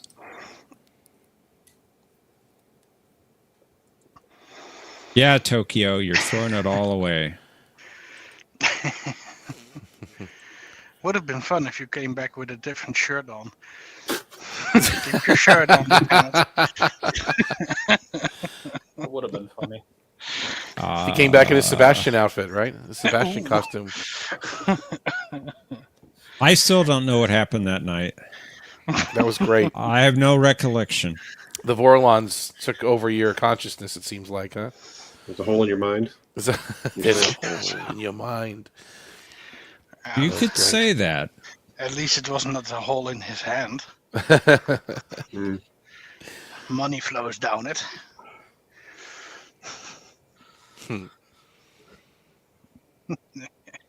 Keep your shirt on, Lieutenant. Yeah, that's right. What people don't notice when they watch it the first time is that he actually was doing an impression of Trip before we meet Trip, and then Trip says it later. Yep. But a lot of people don't notice that because we're just meeting the characters. Gull is suspecting you were replaced by a changeling. I think that pilot is fantastic. I think Mike would like that pilot. It just is a good adventure story. Can you do a blood test or something, Professor? You're being accused of being replaced by a changeling. Don't you think Mike would like Broken Bow? Broken Bow I've seen. Oh, you have? I've seen a handful of Enterprise. Broken Bow, Regeneration, In a Mirror Darkly. These are the Voyages. I've seen those. So what are you waiting for? Mostly They're good. good characters, you know. I like the fact that it's not always a heavy show. The characters are pretty simple and pretty fun to just hang out with.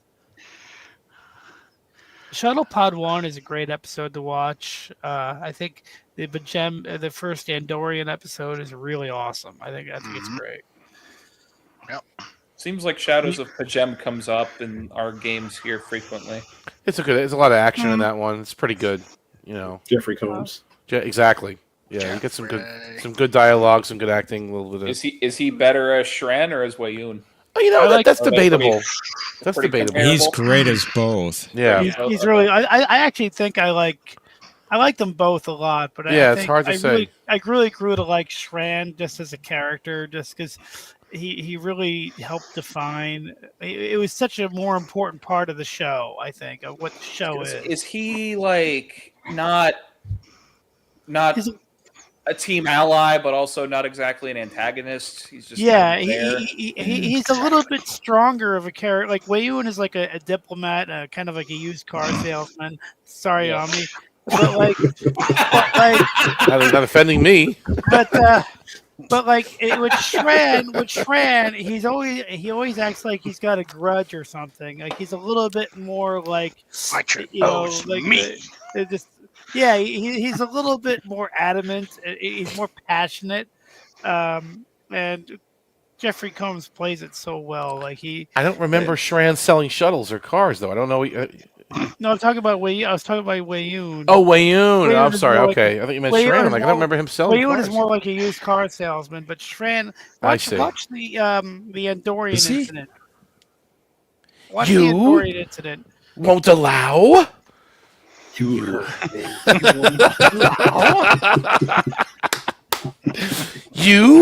will not take the warranty. I like it. You heard me. Now these guys are agitated. Remember that? Now these guys are agitated. You think they can allow financing? You think they could find what they're looking for with those antennas of theirs?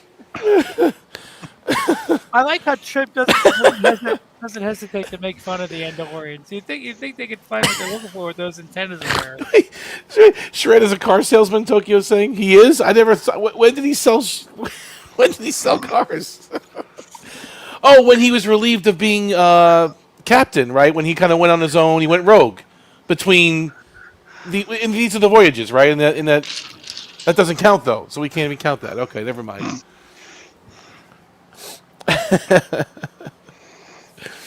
That's funny. Well, we do have a third game if we have any other players out there, by the way. I don't think you would sell very many cars telling everybody, that they are pink skins. Pink skin? I'll give you the pink slip if you sign right here, pink skin. Anna Marine, buy my car. Anna Marine, you'll take the warranty. Exactly. Who would be a good car salesman? I'm wondering. I mean, besides the Ferengi, obviously, you could just count them in. But I was going to say Quark would. That would be a no-brainer. Yeah. Remember his rival, that guy Artur? No, was it Martis? Remember him? Welcome to Club Martis. Oh, I got a great new avatar. Hold on a second. Uh-oh. It's coming up. I gotta put it together real quick. I think Cisco would be a good used car salesman because he would Omni's gonna blackmail love them this into buying avatar. it. It'd be a shame if your son had to spend the best years of his life locked up in a prison. Think about it. Sounds good to me. I think Kira would be horrible. No. Yeah. She ended up punching the customer. It's not good for business. It's not. Oh, Neelix would be a good used car salesman. Of course he would. Neelix would be good at that sort of thing. He's Fine, too I'll take it. cheerful. Just shut up. No. I'll throw in a complimentary pot of Lerola root stew with each purchase. There you go. There it is. Oh, it's funny. Yeah. Not the Leola roots, too. I'm a doctor, not a car salesman. I don't know if you could. Unfortunately, most of my avatar got cut off, but it's still funny. Yeah, that's a good one. That's the Pennsylvania Turnpike, right? There you go, Mercer. Perfect. Wow. And somebody's selling an Acura, and when it's upside down. Yeah, it happens.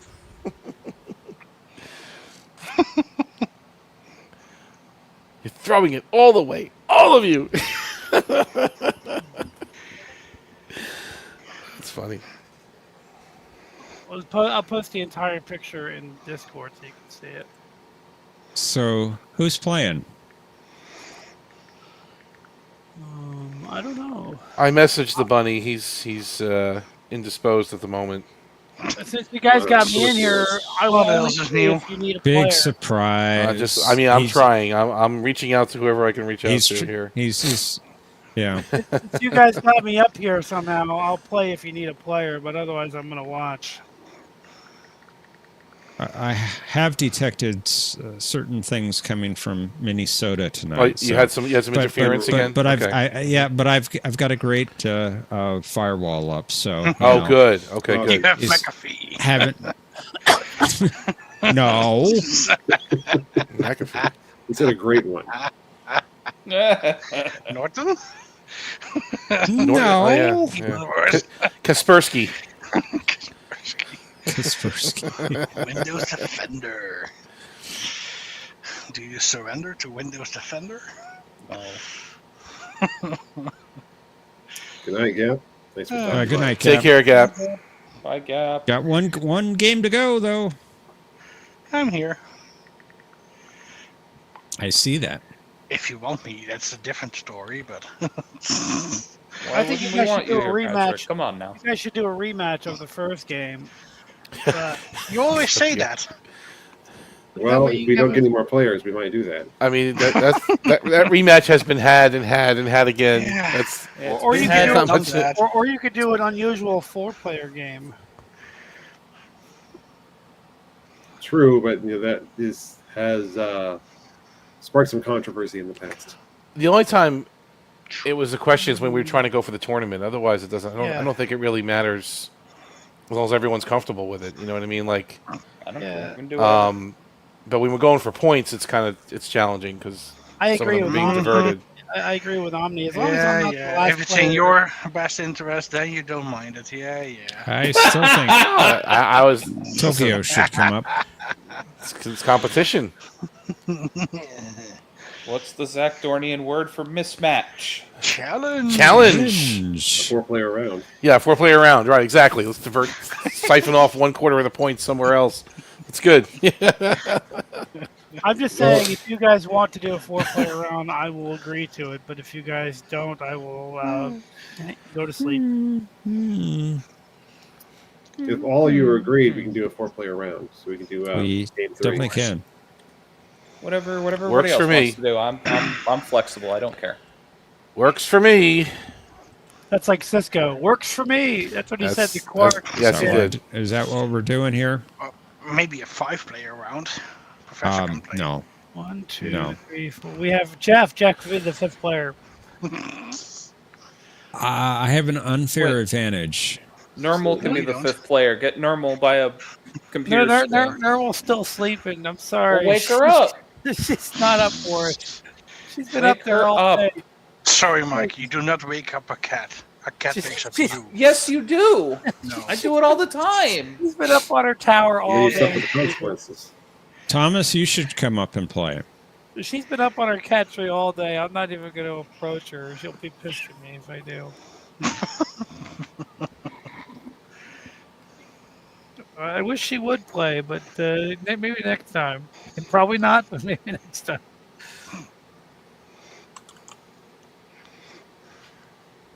I'll be like the 3rd or 4th player, unless you want to put me as champion, even though I didn't win. I've got you as the 3rd player. Omni, Mike, Mercer, Patrick. Yay, I get to play again. Even though I was going to sleep Sure. tonight. This is Sure, a record. I place get to me at lose to 4. Omni 3 times in one night. This is a Right. record. We'll see. It's a 4-player game. Anything can I happen, can my move man. you. Anything can happen, but I can move you, Patrick. If you want to complain, I can move you. It's not a bad spot, Everything Patrick. I don't get, Omni gets. And everything Omni don't get, I won't get. I don't think you understand. You're after. Okay, that's fine. It's It's good. Why don't you move me into the just keep championship it- spot? keep The it this loser, way. the loser of the this last way. game should be moved into the first spot to give First- them a chance. But The you first ended shall be the last. The game last with- should be the Y- first. yes. That's right. Yeah. I think it's biblical now. I like it. It's good. I like it. You ended the last game with more points than Patrick ended the last game with because he did not play. So he should be in the last spot. Logical. Exactly. No, keep it Purely All logical. like logical. Thank the you. way it is. I try. It And may, Stan will be there. it may not be logical, but it is often true. Wanting a thing is not the Might same not as be logical, having a but thing. it's psychological. The ability to speak does not make you intelligent. So, Omni, are you going to see that new Avatar movie? No, I don't like. I don't I'm think not so. the fool you take me for. Nope. And I like James Cameron. It's a shame, but I don't like what he's doing with Avatar. No. All right, gentlemen, let's play Jeopnerdy. Thank you for letting me try again.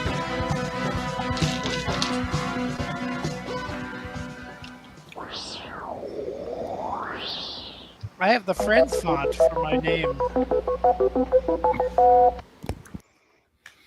Oh yeah, it is. Look at that. Just put little dots between This each letter. category is about the endeavor. In this case, you're going to identify the episode or the movie. Okay. Next, we have Kanar. With Only Damar. I just had a bottle. It rhymes. For our visual category, I want you to name the Betazoid. Okay. Then we have the Delta Flyer. Okay. One or two. Pancakes is the And last one. Finally, His Way. Ah. I thought I wanted pancakes my was way. going to be the last one. All right, Omni. Guess what? As Yeah. returning champion, you Okay. get to go first, sir. Let's do the Endeavor for 1,000, please. Commander Riker, you will pilot a shuttlecraft to the Cleon system, where you will rendezvous with the starship Endeavor. And you want the episode, right? Yes, What is the game? that's correct. Good job, Omni. Right off the bat, got more points than I've ever gotten, ever. That's Oh, not- whatever. Please. BS. Thanks for joining us, Tokyo. Thank you. Hope you have a good rest of your day. Tokyo. Mike, 2,000 points. Let's Right off the see. bat. I have quite a menu. Let's do the Endeavor for 800, please. The Endeavor has cleared the dock, Captain. What is Redemption Part 2? Very good. well done. And Mercer, welcome back. Let's try His Way for 1,000. During their first date, Odo and Kira's meal started with a little 55 Dom Perignon and this dish. Oh man, I don't remember what they ate. I'm gonna have to pass. Patrick? A good question. though. Really good question. That's a very good one. What is oysters? You be more specific. I believe Rockefeller. There you go. Phew. Very Nice nice. steal. Nice steal. And it's your turn, Patrick. Thank Welcome you. back. Good to be here. Let's do Canar for 800, please. All right. All right. You found the daily double early. Again. You only have 1,000 points. You are 1,000 off the lead, but you can bet up to 2,000. Bet it all, data. We need some spreading around. We need some spreading around data money. Please give some What was of the the Data category money? again? What I chose? You don't remember? I don't. It's I know. Ferengi. Ferengi. No. What? Wow. I do it. There'll be some Kanar tonight, Patrick. Canar, that was great. Canar. Oh man, that was stupid. No, 2,000. Just do it. Why not? 2000. All right. Yeah. Big fan. The first reference to Kanar was when this Glynn ordered the drink from 10 forward.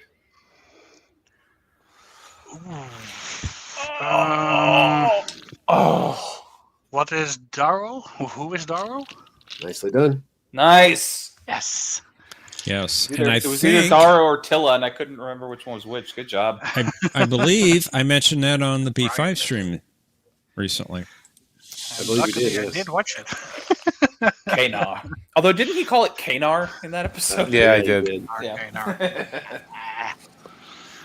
Canar, you know, potato. You say Tomato. I This say is Lacarian potato. accent. He must be from Da-da-da-da. Texas, part of Cardassia. Okay. Omni. Let's do his way for 8, please. Vic assured Odo that it's not the other guy he had to worry about, even if he was as charismatic as this 20th century political figure.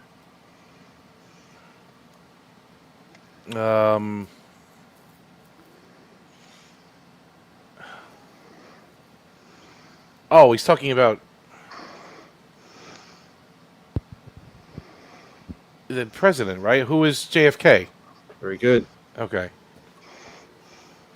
Wow. I'll think about that for a second. He retook the Is that lead the on only me, but time- it's I know that is that the only time John F. Kennedy was brought up in Star Trek? Because I know that Roddenberry wanted to do a JFK story, but they never did it. The only time that I can think of. I can't think of any other. All right, Mike. But I know that John Roddenberry wanted to do one. Let's do the Endeavor for 6. And then there's Captain Amosov of the Endeavor. What is Scorpion Part 1? Very good. The Borg are the most evil. Borg. Yeah, right, Omni? I'm good. Mercer. Let's try Kanar for 200. Quark shared a bottle of Kanar with this Cardassian. That rhymes. Who is Damar? Very good. It rhymes. Da-da-da-da. There's something about the station's defector. Patrick.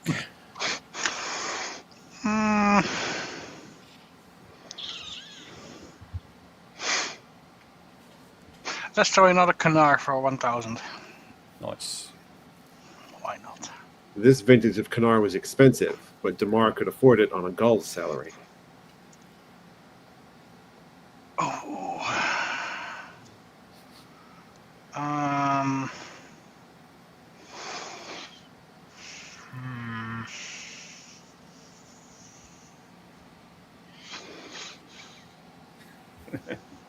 Yeah, that's a good one.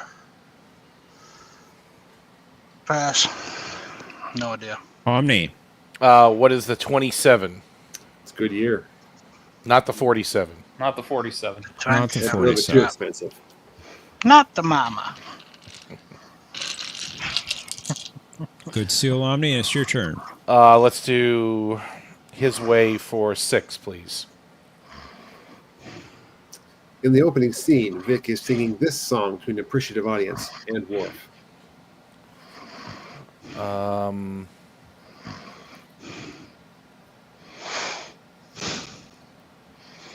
The name of the song? I mean, it's. The opening scene of what? You want the name of the song? Is that what it is, or Yes, is I'm it? looking for the name of the song. Yes. It's. I could sing along. It's like. What is? You're nobody good until somebody something wants to love you, something like that. Yeah, well, you pretty much got it, so I'll give it to you. I don't know the name of the song. You're nobody till somebody loves you. Actually, okay. that song was You got used. all those words in there somewhere. That song was used as the opening song in the movie Swingers, starring Vince Vaughn. Oh, and was it? Favreau. They used one of the versions of that song for the opening of that movie, which is a great movie, by the way. It's a fantastic movie. Patrick. But Worf prefers Klingon opera. Patrick. Opening scene of what? His way. Yeah, it's his way. But I would know. say I it's know. also used in that movie. during the opening credits. All right, Mike, it's your turn. Good I job, think I have Omni. tomatoes in my eyes. Let's do Kanar for 6. Since a good host knows the needs of his guests, Kane replicated this beverage for Bashir while ordering a Kanar for himself. What is Tarkalian tea? Very good. Mm-hmm. Yep. Good job. I love that episode very much. That scene especially. I'll do Mercer. his way for 200, please. According to Vic, here in this city, there's only one way to make sure you don't lose any money. The moment you step off the plane, you walk right into the propellers. Oh, what is Vegas? Las Vegas. That's correct. Keep clapping. There's a fly running around, like flying around in here. Johnny Might get him. Patrick. Like, let's finish out the Kanar for 400. With the Dominion about to take possession of DS9, Quark ordered his staff to break out the Kanar and find some of this condiment. What is yamak sauce? You got it. yeah, I have yamak sauce every time I get Chinese food. What is a yamak anyway? I should do that. I should go and order my usual noodles. Like I always get lo mein. I should say, can I get some yamak sauce with that? No problem. I'll just give you extra MSG. It'll be good for you. I'm gonna do that tomorrow. Right. I'm gonna Put you in the hospital. Yeah. I'm gonna get it tomorrow and see if they know what yamak sauce is. Yeah, you'll ask for MSG. It's good. Yamak sauce. All right, Omni. Let's do his way for 400, please. This individual programmed Vic to be self-aware, since it would give him the right attitude for the era. Who is Felix? Very good. They never showed Felix, unfortunately. Nope. Which is pretty cool. Mike. Felix Normal is just got up. Normal just woke up. Ah. She turned around, yawned, and then went back to a laying position. But I just wanted to let you know. Thanks for letting us know. Much appreciated. It's a good update. All right, Let's Mike. do the Delta Flyer for 1,000. Why not? Tom and B'Elanna's efforts to win this race were foiled by sabotage to the Delta Flyer. Oh, the name of the... Oh, God.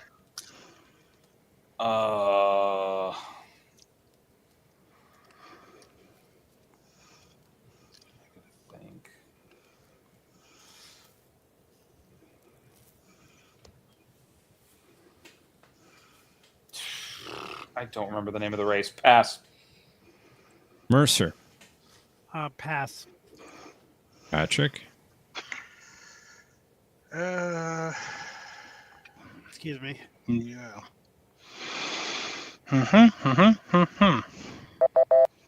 Omni. What is the Antarian Transstellar Rally? That's the one.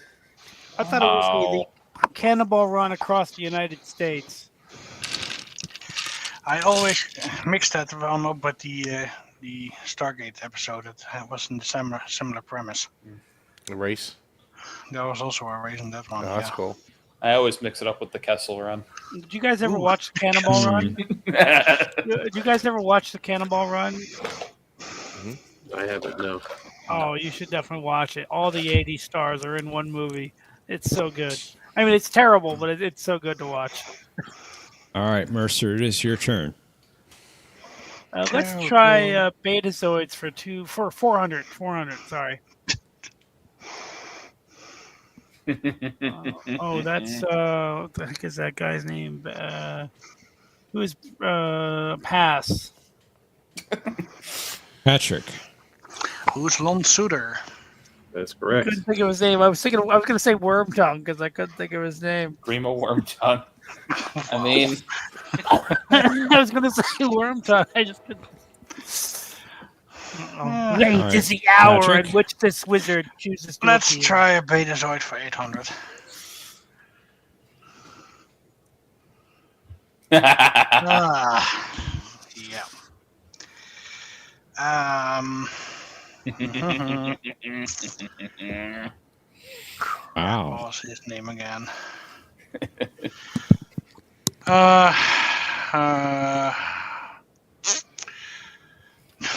one that is not. No, pass. Can't remember. Right. Omni. I believe his name is Saban. Who is Yep. Saban? That's it. Correct. Yeah. Have you ever had a Lord of the Rings category, John? That would really stump Omni. Genestra. It would stump me too because I've never seen it. You've never seen Lord of the... Oh my gosh. Oh, wow. Omni. Let's do Beta Zeds for 1,000. You want to watch the movie? Beta Zoids. Excuse me. Beta Zeds. Multiple planets. Oh, that guy. I know. Can I name the episode? His name was. I mean, he's a Minbari too, right? What was his name? A Minbari. Was his name? It was something. Who was Hagen? Nicely done. Something Hagen. Night Terrors, right? Andrus Hagen. It was Night Terrors, right? Yep. And he plays a very important character in Babylon 5. A couple of characters, actually. But Eyes in the Reactor. dark. One moon circling. Yes. Hey, Scott Rick. All right, Mike, it's your turn. Let's do the Delta Flyer for 800. When Mr. Considerate asked this crewman if he was brushing up on the Delta Flyer specs, he pointed out that he was not a mechanic.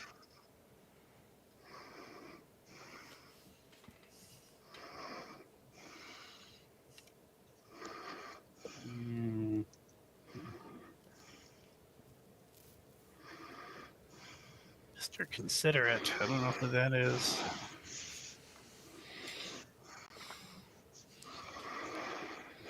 I think his name. What is Heron? Nicely done. Not even his mother calls him Mortimer. Mortimer. Yeah. Who is Mr. Considerate? That's Tom Paris. Oh. You'll see when we get to that episode. It's a good one, actually. Mercer, it's your turn. Let's try the Endeavor for 400,000. 400, please. Flagship to Endeavor. Stand by to engage at grid A15. You want the episode or movie? Exactly.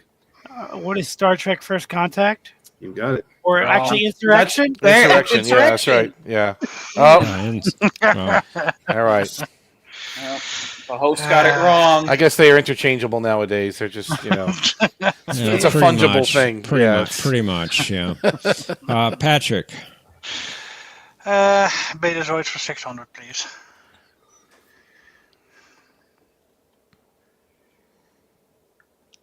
Oh, I think I know this.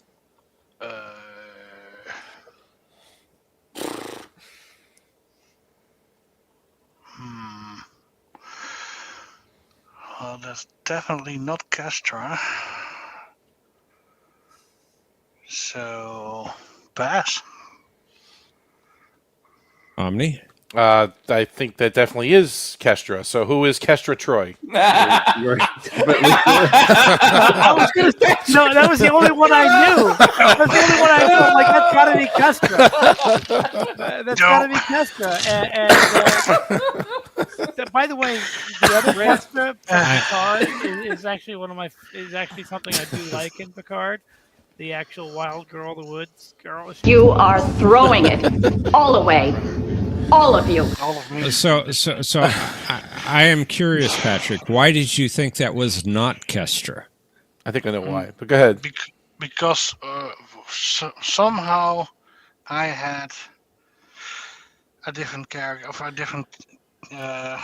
You were thinking of the alien girl, Kirsten Dunst, who was playing the alien girl, and then but this is but this was the real Vision at the end. Where there were, so. Yeah. Okay. Kirsten Dunst in my head, so I got it. That's what I thought. Duh. Omni. Let's do the Delta Flyer for 6. During the mission to rescue Seven from Unimatrix 01, the Delta Flyer was initially invisible to Borg sensors thanks to this technology developed by the Hansons. I'm invisible. You could see me? Just barely. Some kind of like something. I don't want to give it away if I'm wrong.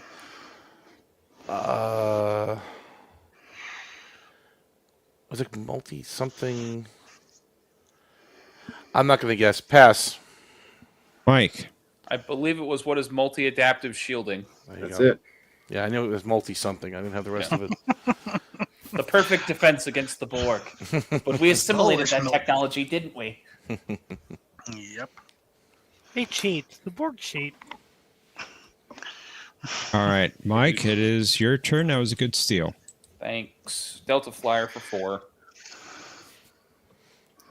In an alternate timeline, the Delta Flyer was destroyed after using a plasma surge to break free of this starship's tractor beam.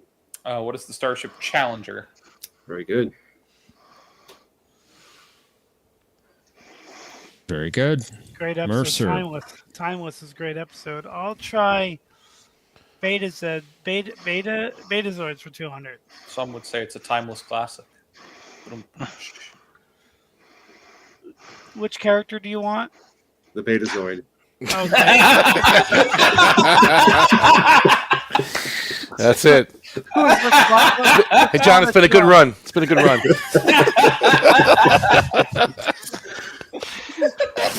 Did you hear it? I said, who is Luxana Troy? I have trouble pronouncing it. There you go. Who is Majel Barrett? Who do you want? The Betazoid. Mic drop. That's it. Play the closing credits, guys. That's it. Wrap it up. But they look human, you know? Well, maybe not in the eyes. Right. All right. Patrick, which 200 would you like? Do the Endeavor one, please.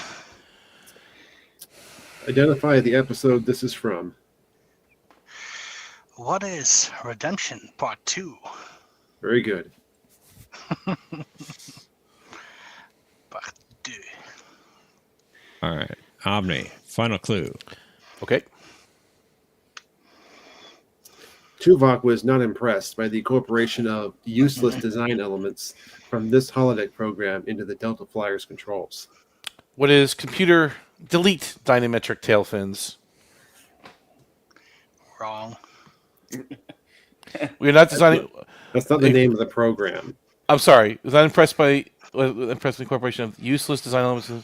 Oh, I'm sorry. Guy, what you leave behind all over again. Exactly. What was Captain Proton? There you go. Like,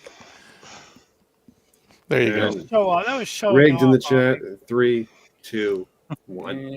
Cha-chung. Wow. Now John's fired. Yep. John's fired. Everybody's It's been a great run. It's been a long road. Yeah. Patrick you, and Patrick. Omni are the new hosts of Jeopnerdy. No, definitely God, not. can you imagine? All right. Introducing the new wild card square. In case you need it, the link to I'm not Just the Listen fool you take me for. is in the back private chat. That's head to Final Jeopnerdy, and hey, everyone's in this. Woohoo. Consider how much you'd like to wager based upon this category. Michael Bell. Uh-huh. William Bell. Understood. I understand the assignment. Wait, I don't have the...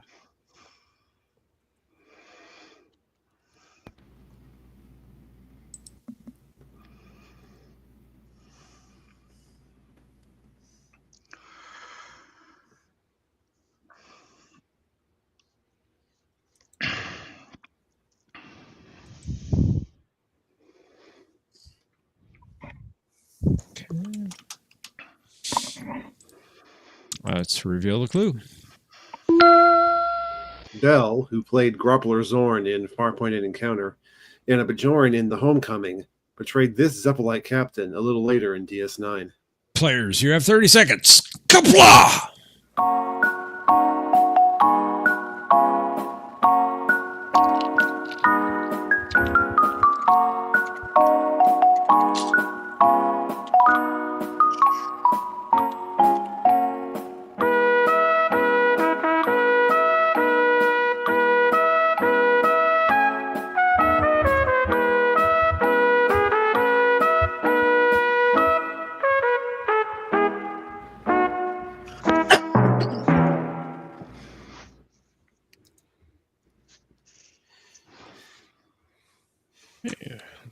get your responses into the game board.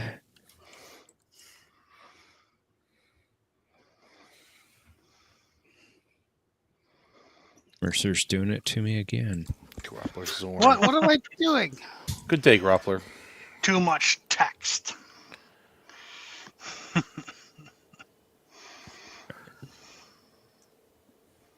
Speaking of Mercer, you had 2,000 points entering final Jeopnerdy. What was your response to the clue? I have no idea, but he was Duke in the old G.I. Joe cartoon. Thanks, John. Well, you are welcome. Unfortunately, that is incorrect. No thanks to Professor. But he was Duke. He was Duke in the old G.I. Joe cartoon. All right. The voice of Duke. I believe you're correct. Groppler Zorn. All right. was Sorry the about leader that, of the Mercer. team.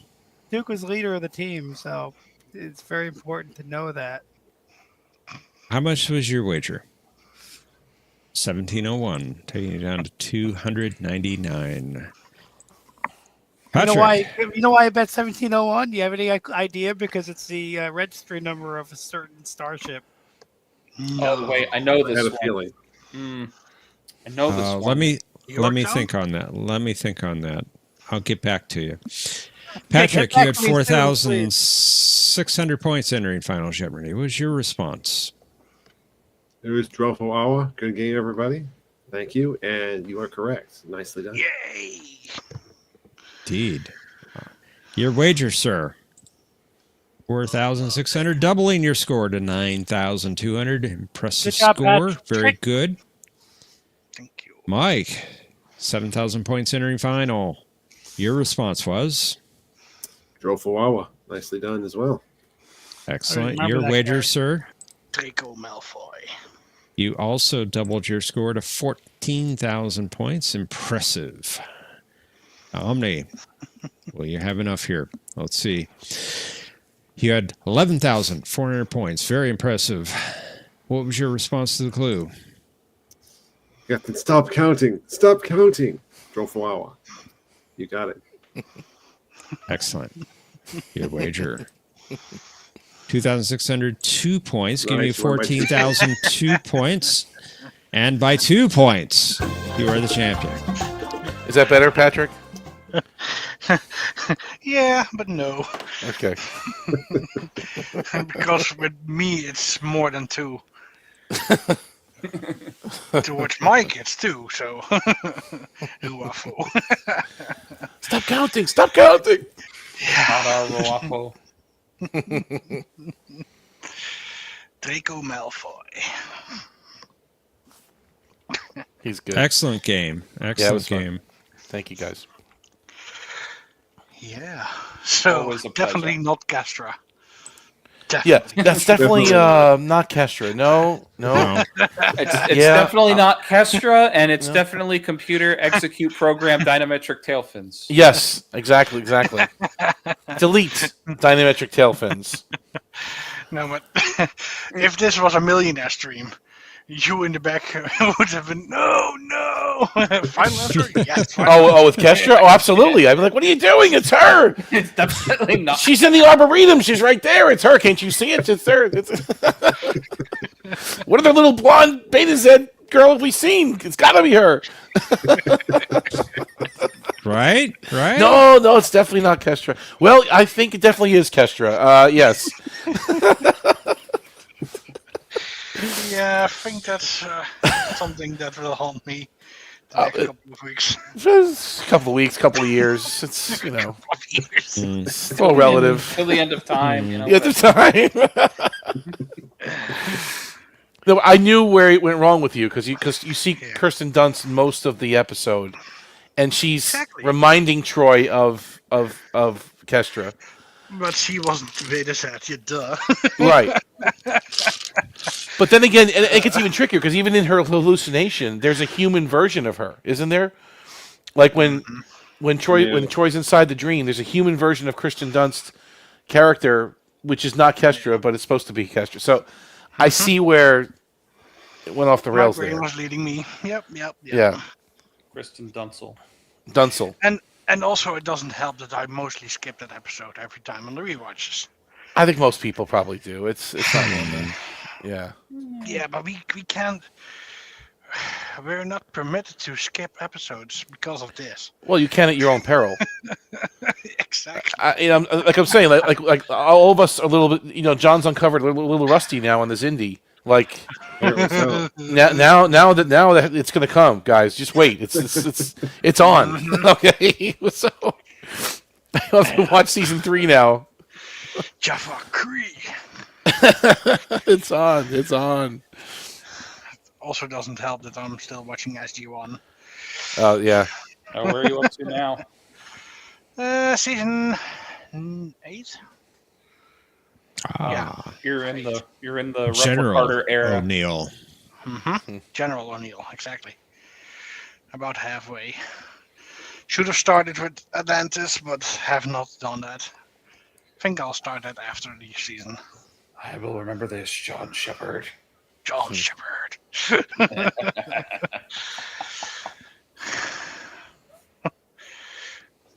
I always get tripped out when I go back and rewatch Atlantis and Heyerdahl's playing one of what's her face's people at the beginning of the show.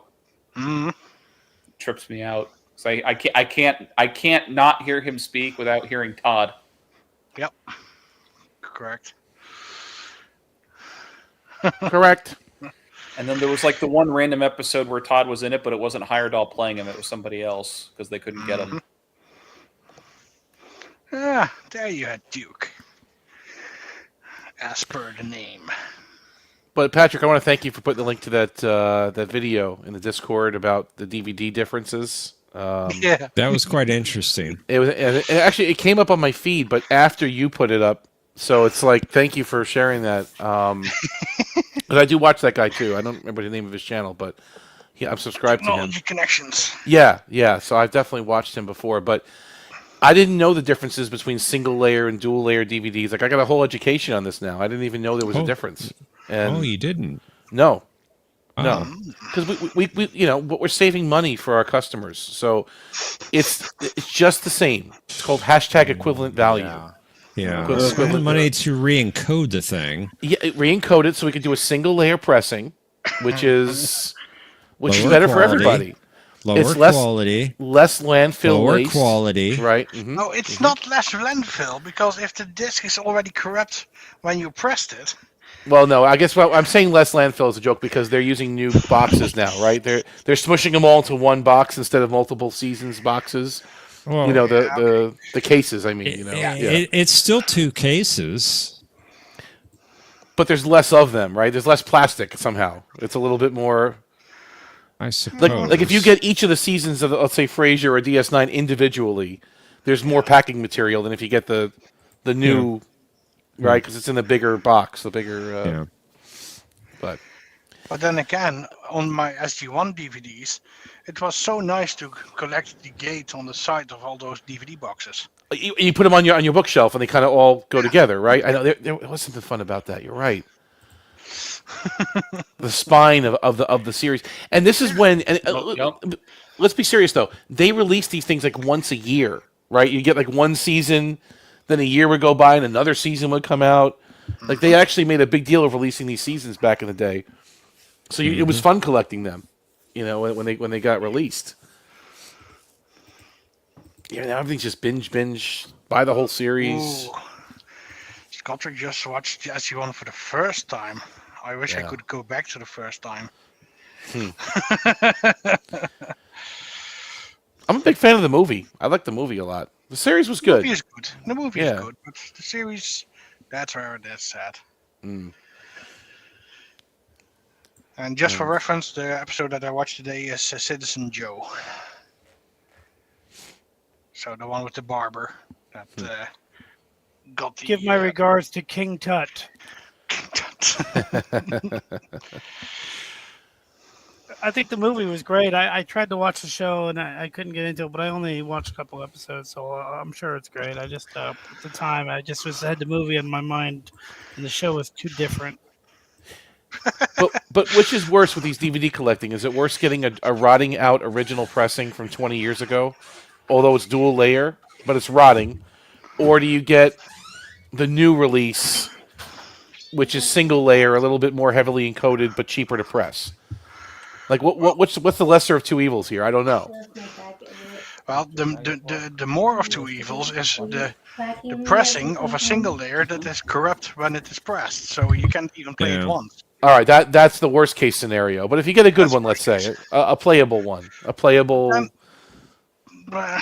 then I would not mind that much.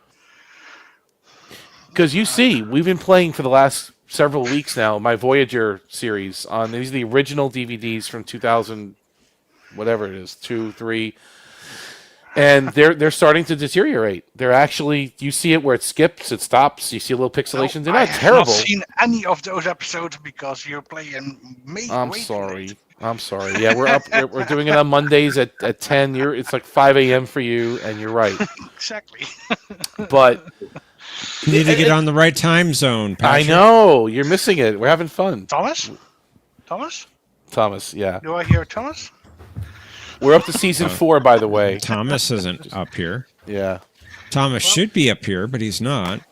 Thomas always says that I'm in the wrong time zone, so I thought we do Thomas. one disc a week. And we're up to season 4, so you can join us anytime you want, Patrick. Okay. I know.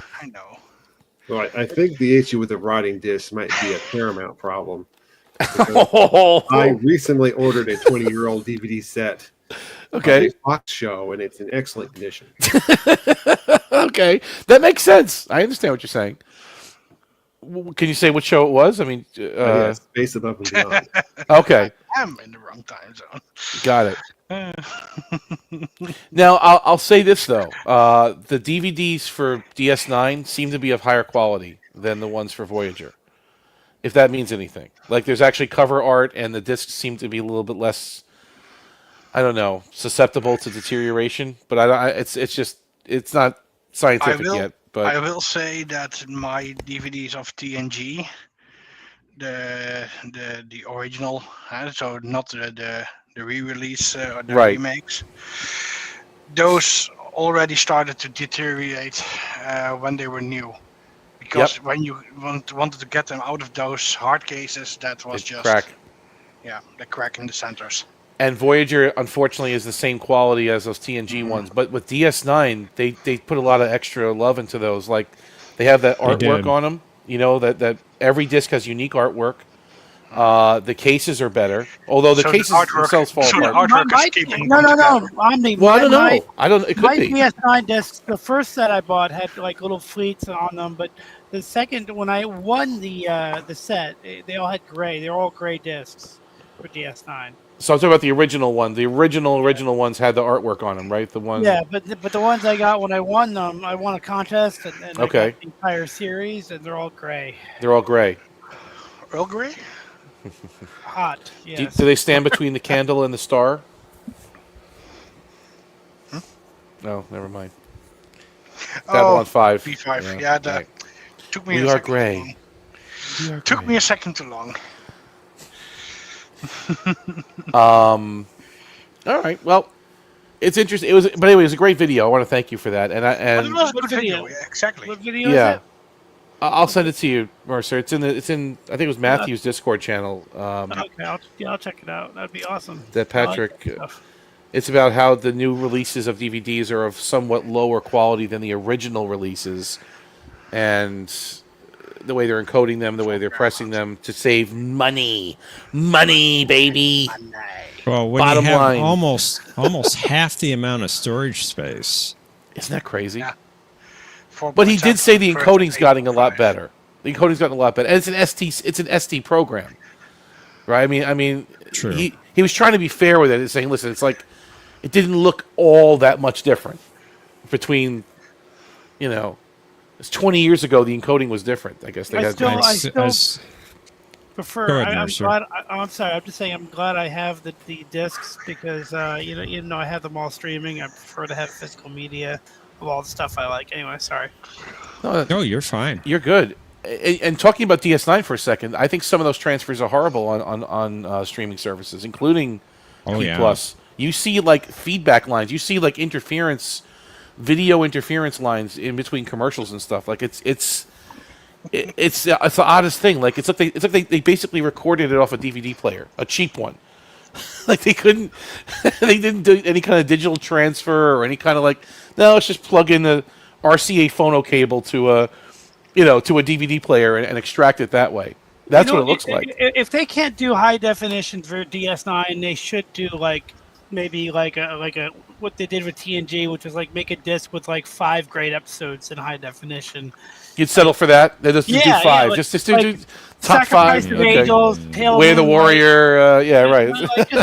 Just some great episodes. Far Beyond the Stars. Just tease us, right? Yeah.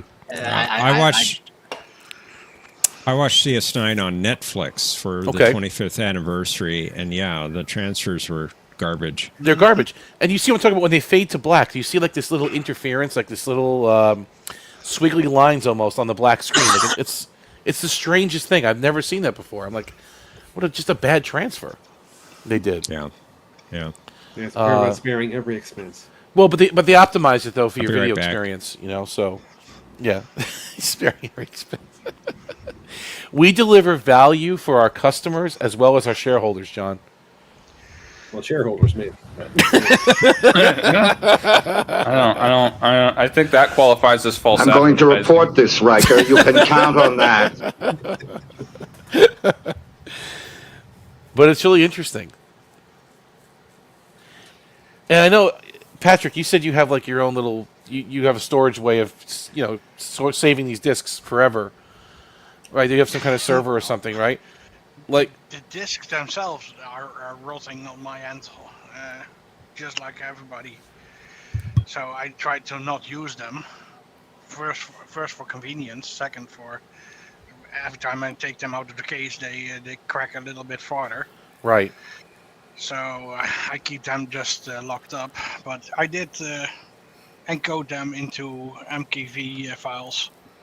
Or MPV files, and those are on my NAS, on my server. On your NAS, okay. So you get basically a series. You'll take them disc by disc and just when they're fresh, right? Disc by disc, but I then make a file per episode. Oh, okay. I see what you're saying. Okay. Not per disc, because if I do it per episode, then the Plex media server software can recognize every episode and get the meta information from the TV database website. Oh, interesting. Okay. Yeah. That makes sense. That's really good. Because I'm just thinking about long-term preservation. If you have VHS tapes right now, they're basically unwatchable, or they're very crunchy, crispy, unless you have them stored perfectly. Unless you have them stored absolutely on the side and in a temperature-controlled environment. My DS9 Captain's Collection, which had Far Beyond the Stars and a couple other episodes, they came out. They look great. Is that DVD? Yeah, it's a DVD. Okay. But the one that Avery, the 2 or 3 episodes that Avery Brooks and the fans picked out, they look great. And laser discs have all rotted away. Or they're on the way of rotting away right now. So tapes are gone, laser discs are gone, DVDs are on their way to rotting out. It's as for how do you preserve VHS these things? Tapes, what I did there is I have an upscaler that makes from a video recorder with SCART. Okay. We have SCART instead of those RCA jacks. Yes, the SCART cable. Right. SCART was already a little bit higher in quality. It was. That goes into an upscaler to 1080p. The SCART's like RGB, basically, isn't it? With the color sync, it's like a horizontal sync. Yeah. Exactly. Okay. And that goes into the upscaler. That makes it HDMI compliant. And then that HDMI goes to a USB capture card that I plug into the Mac, and then I can record it. Just with normal stuff. Yeah, QuickTime or other software. Wow. And of course, it's still 350 pixels wide by 240 high, something like that. Normally, but that's all that tape gave you. That's all that upscaler makes it. Yeah. It can do 1080. I prefer to keep it at 720 because otherwise it's too much upscaling. Yeah, it's too much. But 720 is decent. 720 is decent for that. It's like halfway between. There are some projects out there that have been doing an upscale of DS9. I've seen those. They look good. Some of them they went to 4K, and then for the distribution, they downscaled it to 1080p. Yep. But they look decent. I've seen little snippets of that. They look great. Like I'd take that. It's better than nothing. It's better than watching the fuzzy stuff we have now. Yeah. If they're professionally done. I don't like when they look like cartoons. I don't like when they look like, their faces look like cartoons almost, or they over AI it or something. I don't know exactly the term I want to use, but they fill in too much with AI. Too much polish. Too much, right? They look almost fake. It's a fake. Like a wax figurine. Scott Rick is skeptical. We used to watch on Roberto Prey 5's channel, TS9, and he had it was like 960p or 920p or something like that, and it looked pretty good. He had the upscaled ones, or how did he? Yeah, these were upscaled. He found them somewhere. He found them, okay. And they've gotten even better since then, but wow. Yeah. Wow. He says upscaling always looks janky to him. But they've gotten better with it. I'm trying to say some of it, the new stuff's gotten really good. Like, it's hard to even tell. But we have Birthright. If you want to talk about DS9 and HD, that's pretty much what we have, right? In TNG. Mm-hmm. You can see you could see the promenade. You could see the station even in HD. Yeah, for real. Yep. Birthright, and then the little area you can see behind Quark when Riker calls up Quark. That's true. That's like the quarters or something, right? They're in Kira's quarters, it looks like, or whatever. And we also have... It honestly looks like Cisco's office, and they just took the desk out. It could be that, too. We also have what they did for What We Left Behind. That's true. Which looks amazing. The documentary. Now, how did he recreated that battle, though? That wasn't an upscale, right? He recreated the space battle for that. I believe so. But the shots on the bridge... Was that... That's the question I have. So was that done the same way TNG did it, where they took the film and actually rescanned it? Or did he do an AI with that one, too? As I understand it, they did the same process for the people scenes that they did with TNG, and then, for the space battle and whatnot, they redid the effects. Gotcha. Okay. So they did rescan the negatives just for those few snippets where Cisco's on the bridge and they're... That's what I thought I remember Defiant. Okay. I could be wrong, but I feel like I remember hearing that when the documentary came out. And it's such a tease, though, right? Because it looks so good. It looks so good. It's like, please, yeah, why couldn't you just do that? Yeah, why couldn't you please give us more of that? I don't know that they ever will. They will never. Among never. Trek fandom, while it's a debate, is DS9 the best show? Is TNG the best show? Amongst pop culture, DS9 never came close to the highest TNG did. That's why TNG got the remaster. And this is and the remaster came out when streaming was just starting to really even get better and better and better. No one's buying discs anymore. No one's going to buy those sets anymore. They're never going to do it for DS9. Never. And it was too painstaking too. They had to do scene by scene, angle by angle, reassemble the whole show from the negatives. That is painstaking. But they did it with TNG because in pop culture that was by far the most popular show. That's why they bothered to do it for that. They're never going to do it for DS9 or Voyager. No, I'll be thrilled if they do, but they're never going to do it.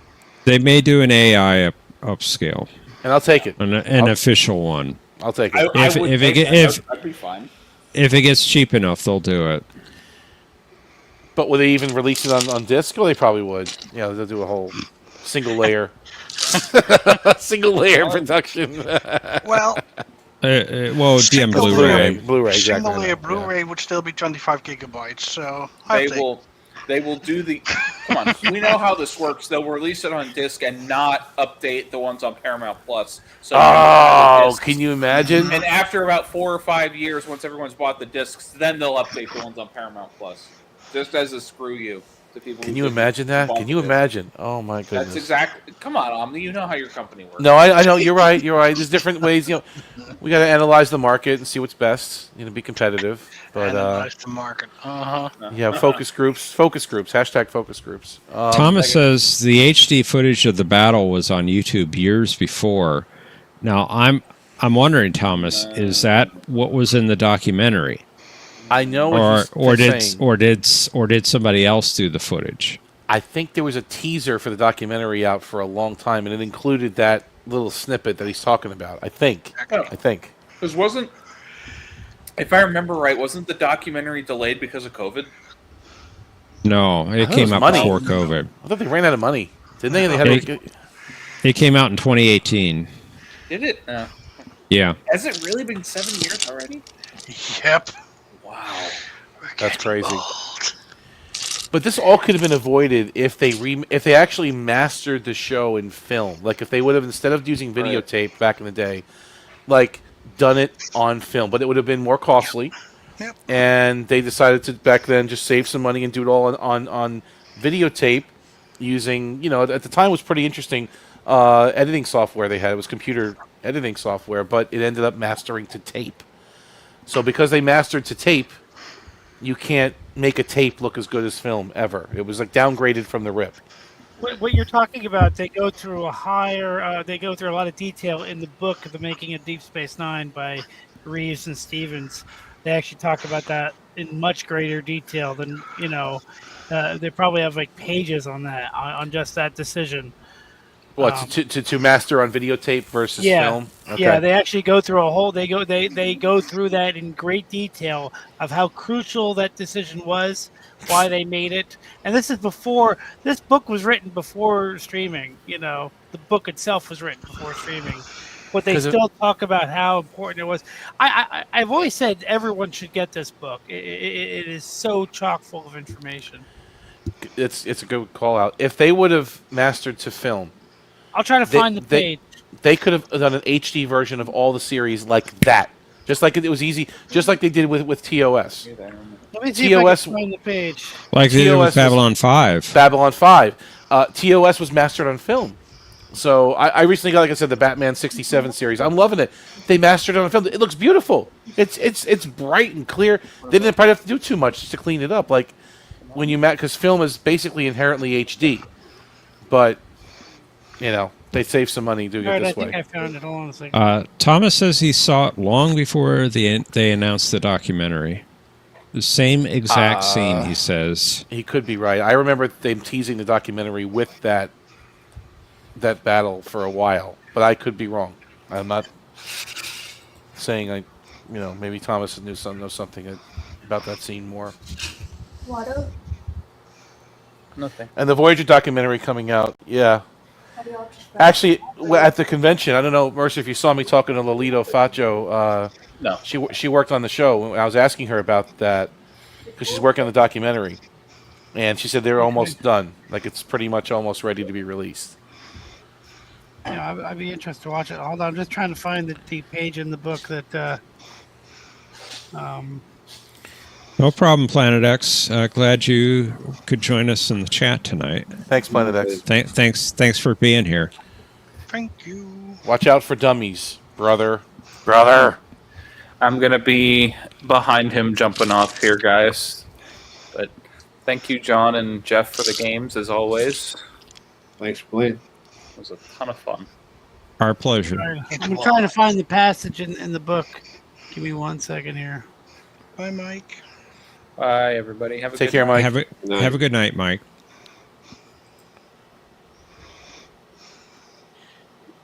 Yeah, this book is amazingly detailed. I like the technical stuff. I do always enjoy that. I'm going to buy you a copy of this book, Omni. Like I bought you the companion. I'll buy that for $1. I'm going to definitely buy this for Wow. you. I'll buy that for $1. It's great. What a paramount price. Right?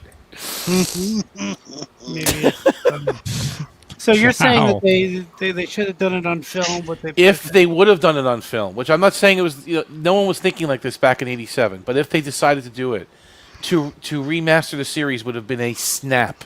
You just scan the master, you clean it up a little bit, do some color 93. timing. 93. 87 is not DS9. No, well, I'm talking about no. But the process started with TNG. Like, they made the decision with TNG to master on tape, And That's then that true, they continued. did. That They continued did. to DS9 and Voyager. That's what I meant. Yeah. So if they would have done that, it would have been easy to remaster these. Not what the Okudas did was insane. Honestly, to repiece that series together the way they did, like For TNG, for yeah. TNG, insane. Yeah. Guys, they had to redo all the Okudagrams. And I'm not saying he had the originals anymore. I mean, even if he didn't, or even if he did, he had to upscale them to HD. I mean, everything had to be redone. Every shot, every angle. I mean, it's insane what they had to do to repiece that series together. I don't think people even appreciate it or understand it, how hard it was to do that. If I can't find the passage tonight, I will find it and put it on Discord at some point. Okay. Because they do talk, like I said, they talk about it. But this book was published. Let me check the year that this book was published. And we just watched the Measure of a Man. That was actually really interesting. The extended version. I believe it from the was Blu-ray. published after sometime between the first and second season. But let me see if I can get an exact year this book was published. Usually, the publication year is somewhere in the front, right? Yeah, it's the page behind the title page. Yeah. Let's see, 1994. Okay. Good year for Trek. So I'm going to find that passage. I know there's one paragraph somewhere in this book that says an important decision was made about transferring it to video instead of film. I just don't remember what page it was. Mm-hmm. Push Control F. This book, I'm going to tell you, this book is why I went out to Hollywood to get a job. I wanted to work behind the scenes because of what they described in this book, not just because of Star Trek, but just the idea of how sound stages work, how the machine works. Right, the machine is like once an episode is in production, it gets loaded into the machine. And you just don't stop. You gotta make it. Yep. You gotta make it, or you don't. Yep. I'm telling you, Omni. It's similar size to the companion book, but it's better. It's a must-have book. Yeah. I'll check it out. You know, like I said, some of it's dated because obviously it was written 30 years ago, but it's worth having. It's definitely worth Are you all right, Patrick? Yeah. I was yawning. Sorry. And you get to see all the early sketches. Sound like you were in pain. You get to see all the early sketches of what DS9 looked like. You get to see early sketches of the Enterprise. You get to see early sketches of Deep Space Nine. You get to see sketches that the scenic people did before they would build sets for locations, like on locations. Like Blueprints, you get to see what Paradise set for Paradise would look like, and then you get to see what they actually built, and the rest of it was like a matte painting or something. You know, like the book goes into every detail that you can imagine at the time. A lot of talented people worked on Trek. Honestly, it was a very high quality production for the time. Let's see here, film Prince 242. Maybe it's on. Well, they could write like they did back then today. Can you imagine? If only. Okay, I found it. If only. I found it. Let me. It's pretty long, so I'm just going to take a picture of the paragraph and post it.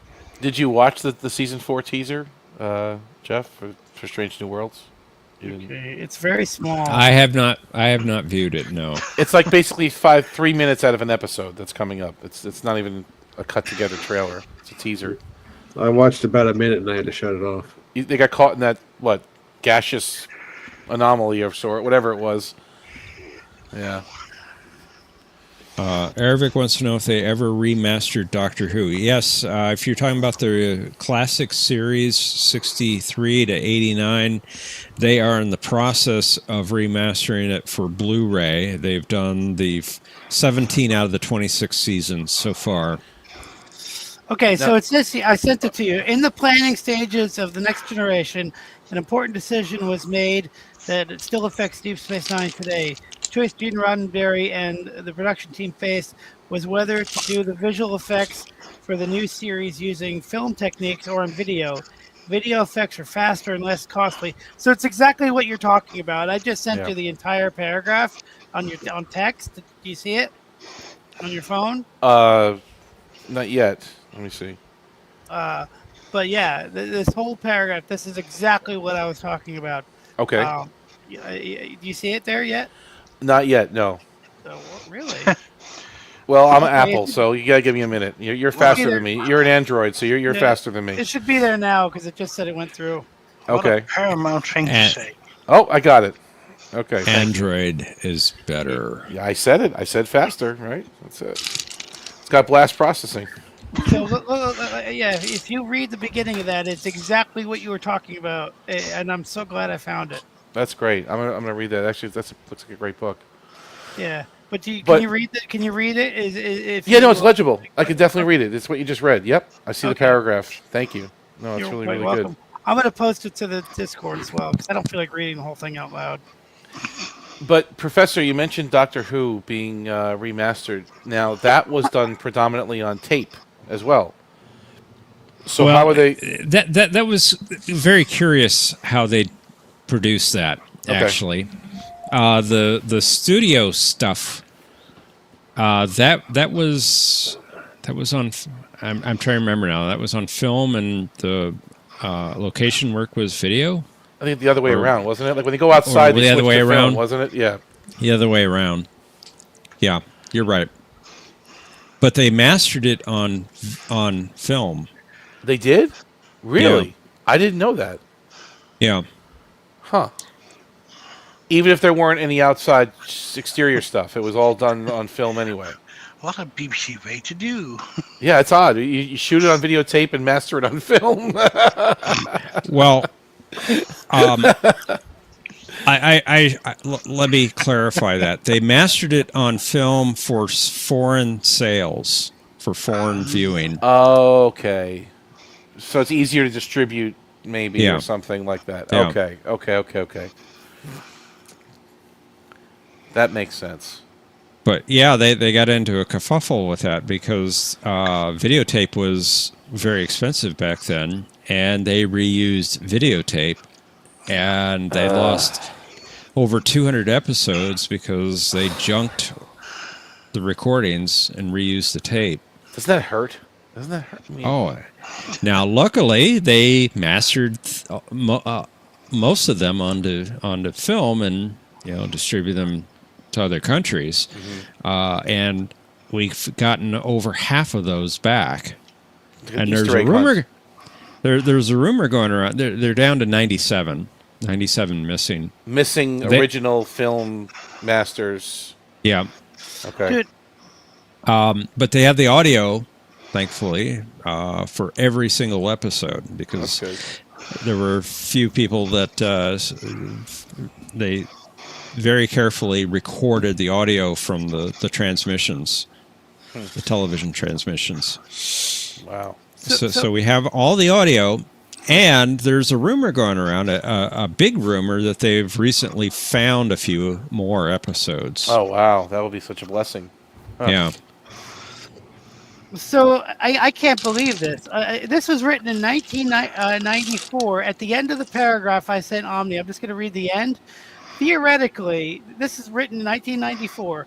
It says, theoretically, it would be possible to return to the original raw film and to redo all the visual effects at a higher resolution. But such a step would be the equivalent of putting the show through the complete post-production process again. Yeah, it would be much less expensive to wait for enhancement technology to be developed so the final video versions of Deep Space Nine episodes can be reprocessed rather than being remade. How prophetic is that sentence? That's why as soon as you guys started talking about it, I remembered reading it in this book, and that's why I sent you this paragraph. I mean, 30 years later, still not there. That sentence is exactly what you guys were saying. I'm just so glad I found this. Isn't it great when you find something that you're actually looking for? So yeah, you got to get this book. I mean, they were very. You know what they suggest at some point in this book? I don't remember where, because they didn't have streaming at the time. But they suggested a channel that would just be Star Trek. I mean, Well, the it's on fact Pluto that- TV right now. You can watch it, right? but All that's day. what they were suggesting, and I can't believe they thought of that too. Just like as a basic idea. Yeah. So yeah, it's this book. When I was like in like early college when this book came out, and just reading every aspect. They went through every detail, how a soundstage works, how post production works, and I was just fascinated by all of it, literally all of it. And that's why I moved to California. That's so that it's one of my favorite books ever. No That's joke. great. And that's You why I love want to it. get the same book for Mr. Knight VP Rider. hates it. I want to get the same book, like a What? corresponding Mr. book VP for hates Knight it? Rider. Is what you said? Ik say Mercer loves it. Mr. VP hates it. Oh, he hates Yeah. the behind the scenes stuff. He can't take Exactly. Yeah. Yeah. No, Magic We're ruined. such a diverse people. But I'd love to read a book like this for Knight Rider, and for some of the other shows. Well, they do have the one. The historians are. It's Yeah. like they're selling it again on the website. I'll have to pick one up. Yeah. But I'm gonna pick a copy if I can find one for you of this book. no, that's great. I appreciate that. Yeah. Can Mr. VP even watch like bloopers? Does that drive him crazy too? Oh yes. Like, even if you don't see any like the ladders and stuff and the light rigs and whatever, I mean, just a blooper reel, is that enough to ruin his day? I guess so. Ship it out of here. Ervik says that he has seen animated Doctor Who with the original audio for these missing episodes. And in fact, they have animated about 50 of those 97 missing episodes. Talk about love for the product, for the show. And to animate 50 episodes. There are no Based on audio. official.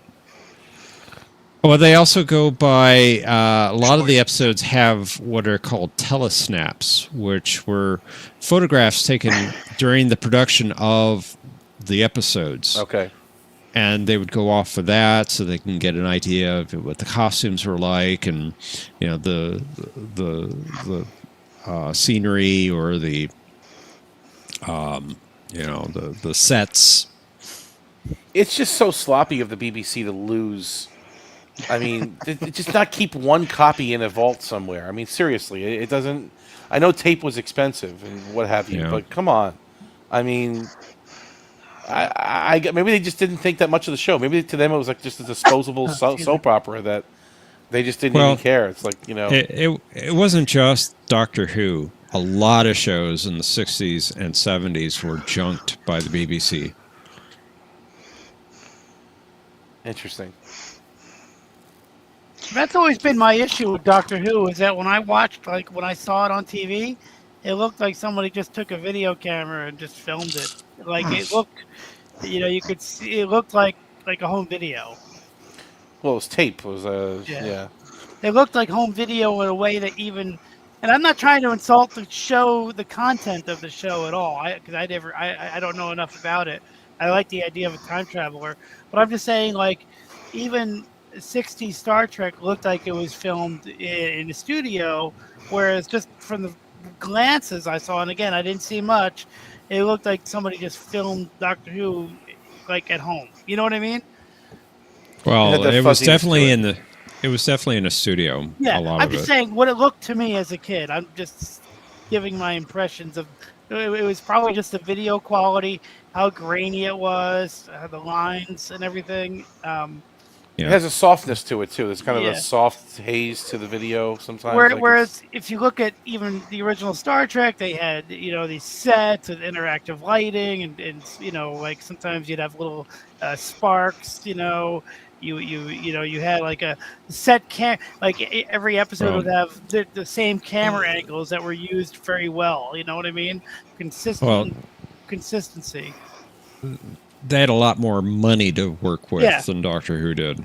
Oh yeah, actually, TOS is more expensive than people remember. I'm just saying my impressions as like a 10-year-old when I saw it on TV. Listen to Yelling at Gaseous Anomalies. Every episode that they review of TOS, they have the costs of producing that episode toward the end of the review. And it's a lot more than you think. Yeah. No. You Yeah. can tell. Yeah. I mean, I just the mean, fact that they had an 11-foot model of the Enterprise is what amazes me. That's fantastic. Yeah. Thomas says Super Bowl I was taped over. That's insane. That's insane. Now, do you remember the show The Honeymooners? Mm-hmm. And that one, there's an interesting way that's preserved. That was distributed live. That was actually broadcast live. So you're saying, okay, how did they make the copy? They use this thing called like a cinescope or videoscope or something. It's even in the credits. It says what they use. So there's actually a camera right up on a TV screen of sorts, a film camera. And this is true. This is exactly how they preserved it. This is no joke. So they're actually recording with film a small television screen as it's airing live out to the broadcast. That's how the BBC did foreign sales for Doctor Who and other shows. The same way. The film camera kind of up on a TV. It's a contraption. It's not like a homemade thing. It's it's made that way. And that's how they did it. That's so interesting. I mean, it's like you shake your head today, like that's what they had to do. Actually, put a camera right up on a TV and hit record. It's like, but that's what they did. That takes me back to how my dad made video titles before his wedding video and such. Mm-hmm. Making a presentation likewise in DOS. Oh, and then, animating it in BASIC or such. Different transitions and dissolves. Transitions and then just put your camera up on a tripod and record the screen. And try to make it so that you do not have the interlacing beams interfering with the refresh rate of your camera. Yeah, exactly. It's crazy. Oh, yeah, man. That's what they used to do. Yeah. We have it so good nowadays. We do. You're right. In a lot of ways, you're right. And the BBC was not unique. A lot of shows in the United States in the 50s and early 60s were junked, taped over. Yeah. Super Bowl I. That's an example.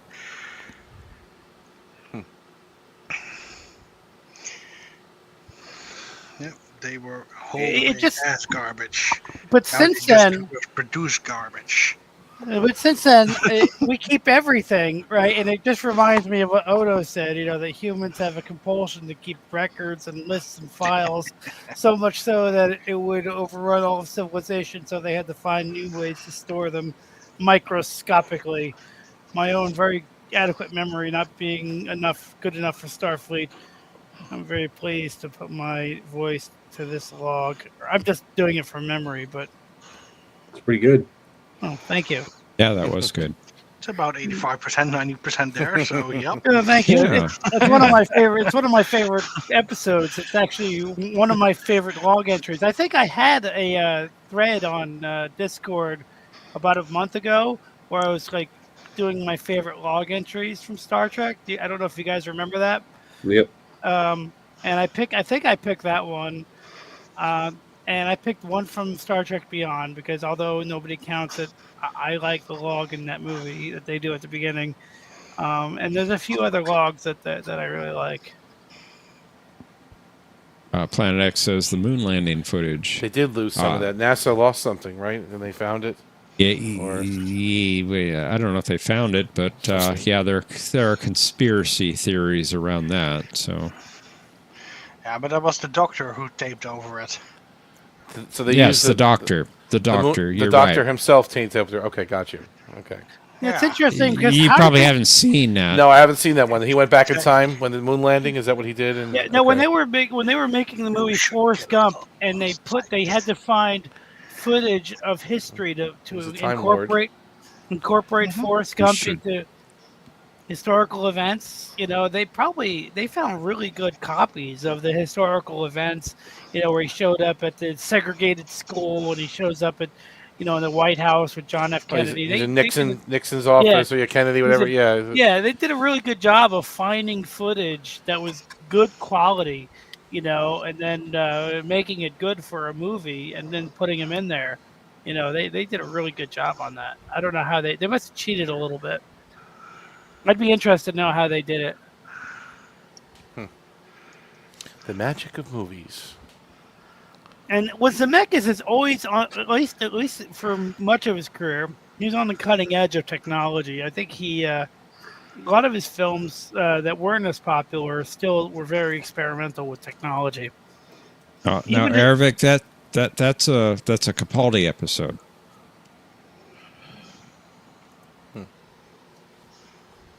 But yeah, dude, I'm just glad I found that. I would have been kicking myself if I didn't find that paragraph, because I knew it was exactly what you guys were talking about. I'm just so happy. Yeah. Like I have those Knight Rider 4K transfers. They're pretty good, but they got the wrong versions of them. So I don't know what master they had, but they went back to the wrong ones. I'd like to see the one from China. Like I was saying, some guy pointed out that the font is different. Did you notice the differences eventually? Mm-hmm. Yeah. It's I'd like to see the import that you want to get. That's pretty expensive. That would be a German one that it's a different region. I don't know. Apparently, that's supposedly the best one. But I'm to tell you the truth, and this may sound crazy, I'm fine with the Mill Creek Blu-ray. It's good enough. I hear you. It's clear. It's not 4K, but it's good enough. The episodes are not butchered and hacked, at least too much, more than they have been in the past releases anyway.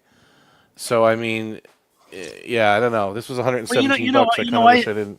I kind of see what you see. Like I know that we've had this discussion before, but I only have a 58-inch TV. If it was bigger, I would have to get everything in 4K, and I have a 4K TV, but right now Blu-ray and 4K are almost, you can say maybe they're not, but I think Blu-ray looks great on this screen. I think if I have an 80-inch TV, then yeah, I'd want to upgrade. Well, I have an 80-inch, but I think Professor said this before. Somebody, it's that not everything really shines in 4K. Yeah. Like, I think it depends on what I'm just happy with watching. What I have. Yeah, I'm happy with what I have. You know what I mean? Also depends on the quality of the set, the TV. Okay. I have a Hisense, which is really awesome, and I only spent $300 on it, which is great, which is even better. Well, I have a 55-inch Hisense, and I spent a lot more on it, but it's because of the bells and whistles that it has. I wanted to get a really good set for a 55-inch. Okay. Yeah. I didn't know those Hisenses were. I think I got all the bells rated. And whistles. I just got it on. I just got a good deal on it or something. Because some of them are very good. They're right up there with the the Sonys. 55-inch LG here. Oh, the LG. It's funny because my uncle bought me a 50-inch a couple of years ago, and when that died, I gave it. That had a stain, like a glitch on it.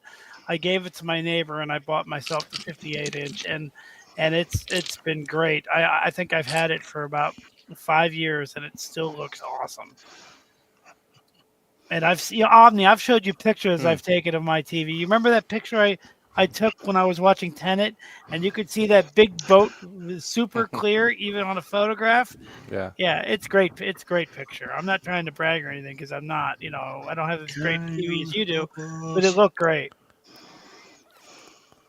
How old is your TV, Mercer? I'm curious. Like I said, it's. When did Orville season 3 come out? That's how old it is.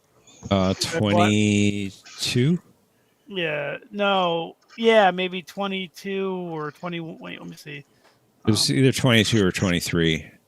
June 22. There you go. Yeah. So it's about. That's about when I got my TV. Yeah, it's only about 3 years. It seems like I've had it longer, but yeah, I guess that's about right. Yeah, because I bought it when basically I noticed a glitch on my other Hisense when I was trying to watch Shadow Realms, which is right. So that's when I gave it to my neighbor, and I just bought a new TV. And later I'll go through the specs and I'll post them on Discord so we can compare. I don't want to do it right now. I'm just It's not about the exhausted. size, Thomas. It's But about the quality. Quality. I'd like to compare our TVs, Professor, when we get a chance. Yeah. Okay. Mine's got Dolby Vision, Dolby Atmos, which I don't use because I have a soundbar that does Dolby Atmos. Yeah, I use my surround sound. HDR10. Just use a mask. Yeah, I'll go through it later. I'm All just that kind of gas. tired, but the point is, I could watch I watched a Blu-ray of that movie that Phil Tippett did called Mad God, which is all like claymation, and you could see like the little thumbprints that people left. You could see it on Wallace and Gromit. You could see just so much detail just in Blu-ray. You could see there's really great blacks. My TV has really solid black colors. Yeah, mine does as well. So I mean, it's not as good as OLED. I'm not saying it's OLED quality. No, but no, it's no, really good for what it is. no. It's not. It's not. No. But it's really yeah. It's really good for what it is. And until I get like a salary job, because I've been kind of working per diem jobs lately, until I get like a good salary job, I'm not going to upgrade. But when I do get a salary job, yeah, I'm definitely going to get a bigger TV and go 4K on everything. It's just not in the cards right now. You know, I'd rather buy a heating oil for my house. You know what I'm saying? So I don't freeze over the winter. So Yeah, the Hisense I have is the 55UA8G. how do I tell what mine is? Hold on. You just ask it. Yeah, no, I'm gonna. Hold on a second. I'll be right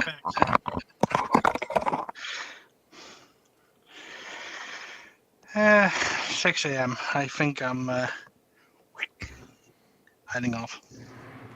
Well, thanks for joining us, Patrick. Yeah, Patrick, thanks for hanging out. Thanks for having me. And thanks for Appreciate playing. you. Appreciate you coming up, Patrick. I appreciate all of you. But you know that. Did you finish that model yet for the Enterprise? I'm curious, or did you kind of put it aside for a little bit? It has been put aside for building some other stuff for the family, but those are almost done, so should be picking up the model again. Because now I'm watching other people build them on YouTube now. Like, you got me interested in the models that you did, and I'm watching other people put this ANT model together. But yours looks a lot better than what you did with the lights and stuff. Like, it's so much better than just painting the nacelles blue and red in the front. And like you exactly. It's just it makes it so lifelike. That's what makes it come alive, indeed. Yeah. But no, I still need to light block the sides of the rim, the saucer, and then do the paint details. And I was watching some of these guys. The decals of Aztecing was crazy on some of these kits. You didn't do all that. I don't have the Aztec detail. Okay.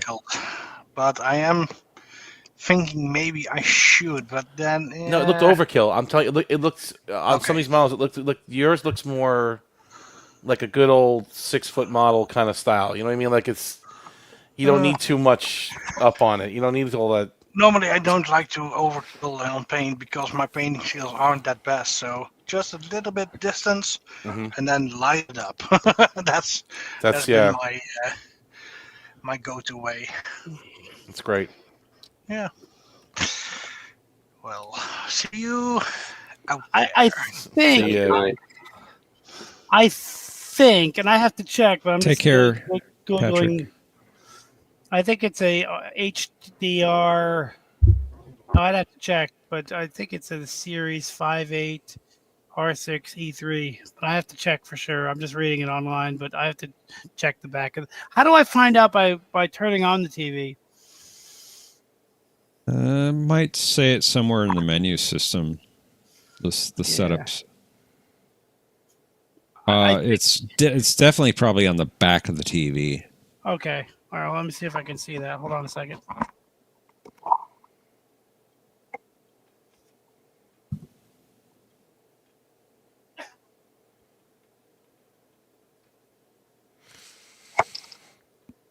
I like the Sonys. That's why I've always had good luck with them. Although one of them I had crapped out, but they did a warranty repair on it, or exchange or something, and they didn't hassle me at all.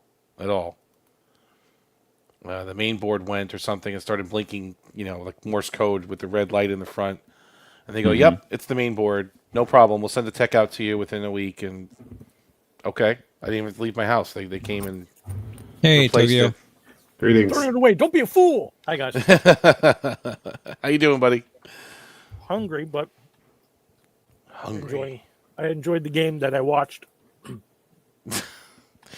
Okay, we wish you were a part of it, but okay, I got you. I don't need to be part of it. I'm having a lot of fun watching. Just like the Mogatsu in LDS. Okay.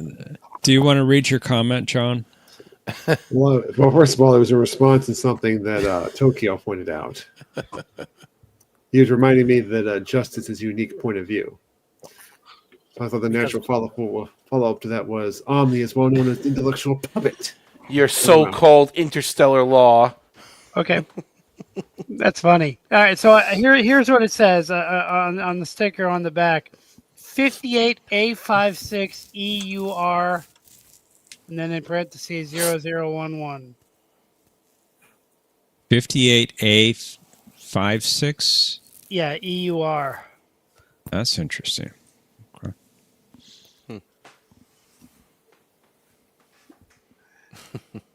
I can give it a serial number too, if that'll help. Your men did destroy Star Trek. Your men did kill the legacy of Captain Kirk. Do you deny these events? We deny nothing. The right to preserve our franchise. Wow. Silence!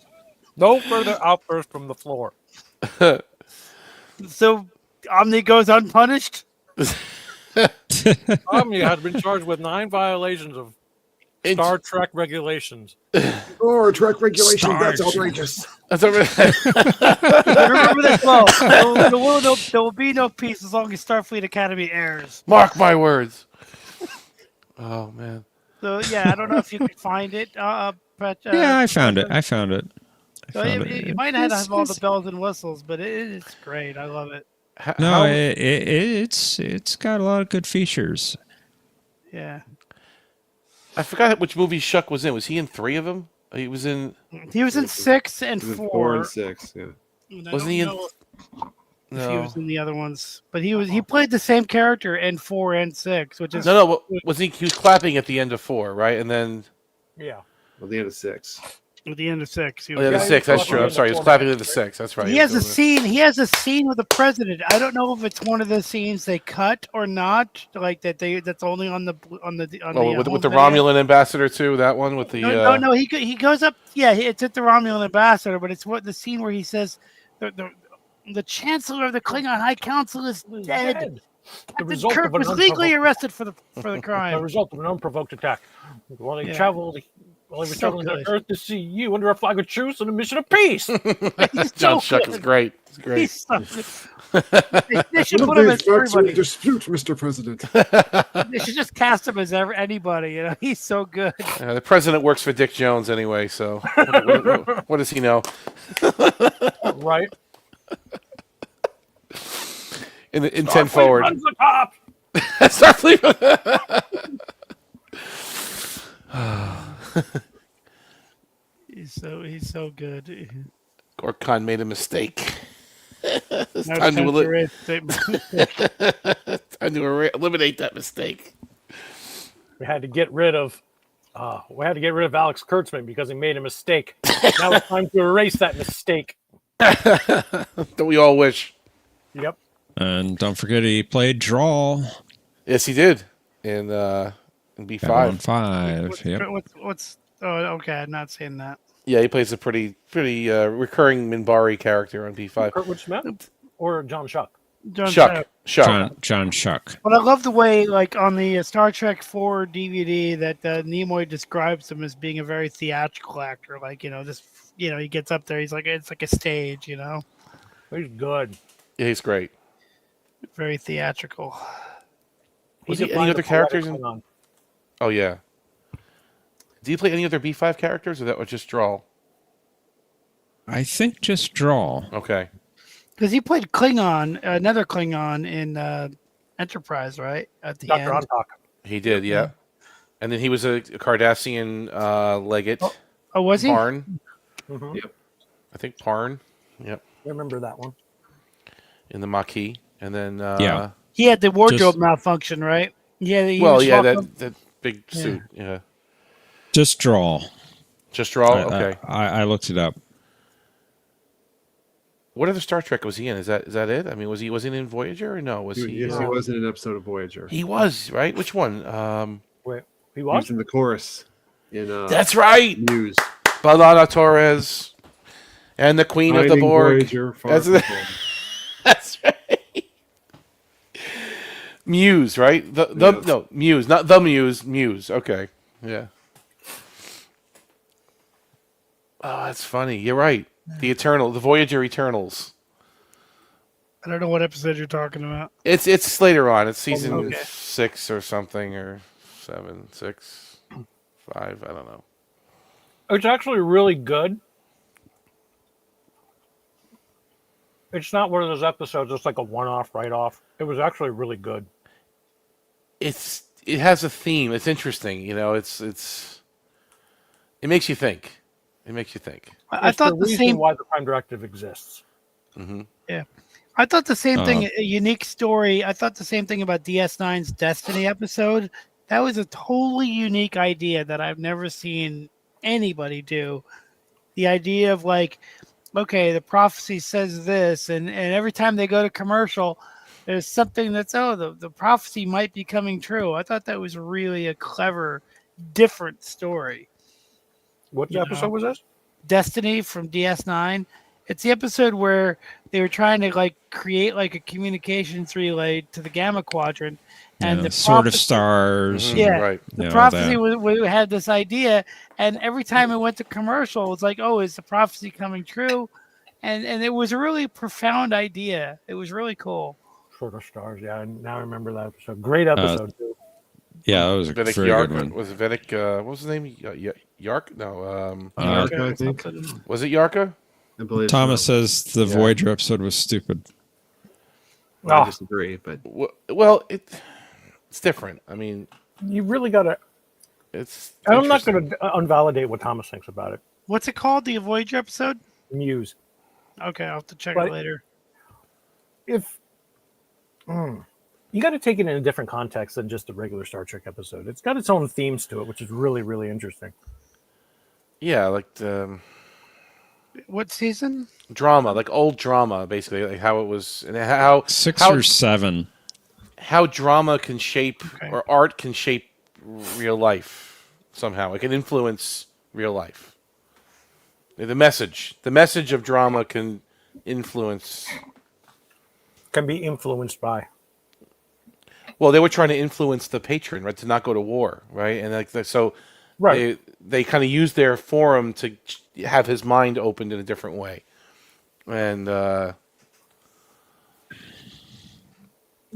alien interference. And she basically comes on the stage at the end, right, with the holding up the mask in front of her face. That was great. I am Balana Torres. Little did they know, 7 of 9 is Queen of the Borg. Surprise. Surprise. It was up. That's right.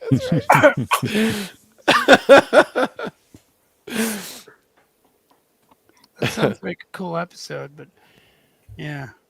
But I like Vedic Yarka because he was in Stargate, wasn't he? Eric Avari. He was. Yeah. I like him as an actor. Actually, I like him. So yeah, there's something about his look and his voice that I like. I don't know what else I've seen him in, but I know I've seen him in movies or something. he played a Klingon too, and a few other things, right, in Star Trek. But it's still hard to believe that Tuvok played a Klingon in DS9. Yeah, and Cisco beat him up pretty good. Yeah. Just like Picard beat him up in Starship Mine. And the girl that beat up Kira was also in another DS9 episode. During that same fight, the girl that beat up Kira, she was in Little Green Men. Oh, that's right. She was. Yeah, she was. She was Nurse Garp. Yeah, you're right.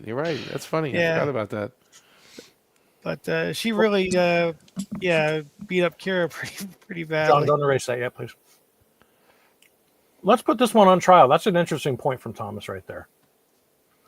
Odd how Janeway never punished Torres for that. For what? For interfering with the play? Uh-huh. But what's a flagrant violation of the Prime Directive? Almost a temple. Well, next to all Janeway's violations, it was probably minor by comparison. It was so minuscule, right, compared to all her atrocities. Okay, exactly. But I mean, all right, her interference. I don't know what you're talking about, John. B'Elanna's presence, though, inadvertently influenced that planet anyway, right? So they had to not fix it, but at least try to mend it a little bit. That's how I look at that. Because if she never crashed there never would have been the Voyager Eternals anyway. But if she never, well, the thing is, I don't think she had a choice but to crash there. Yeah, they had an emergency, and then she was tied up, if I'm not mistaken. He had her. He had her bound in the shuttle, in the Delta Flyer, and Harry was beamed away like a few miles away or something. He had to find his way to the shuttle. Yeah, and so to be honest, for all intent and purposes, she did nothing wrong. Well, it's just she beamed in front of hundreds of people. I mean, yeah, I mean she did, but yeah, so did Neelix though. The initial contamination wasn't her fault, but you could argue that she shouldn't have actually gone to the play. So okay, so you're saying the initial contamination was an accident, but it happened. Just don't go to that final play. Let it happen the way it needed to happen, and just don't beam away in front of an audience. All right, yeah, I guess you're right. Yeah, they've been pushing it a little bit. Yeah. I mean, it's like we've seen this before, where they're inadvertently exposed on a planet, and they're discovered on a pre-war planet. Sometimes you have to undo some of the damage. Did you know that Robert Duncan McNeil directed an Orville episode? Yep.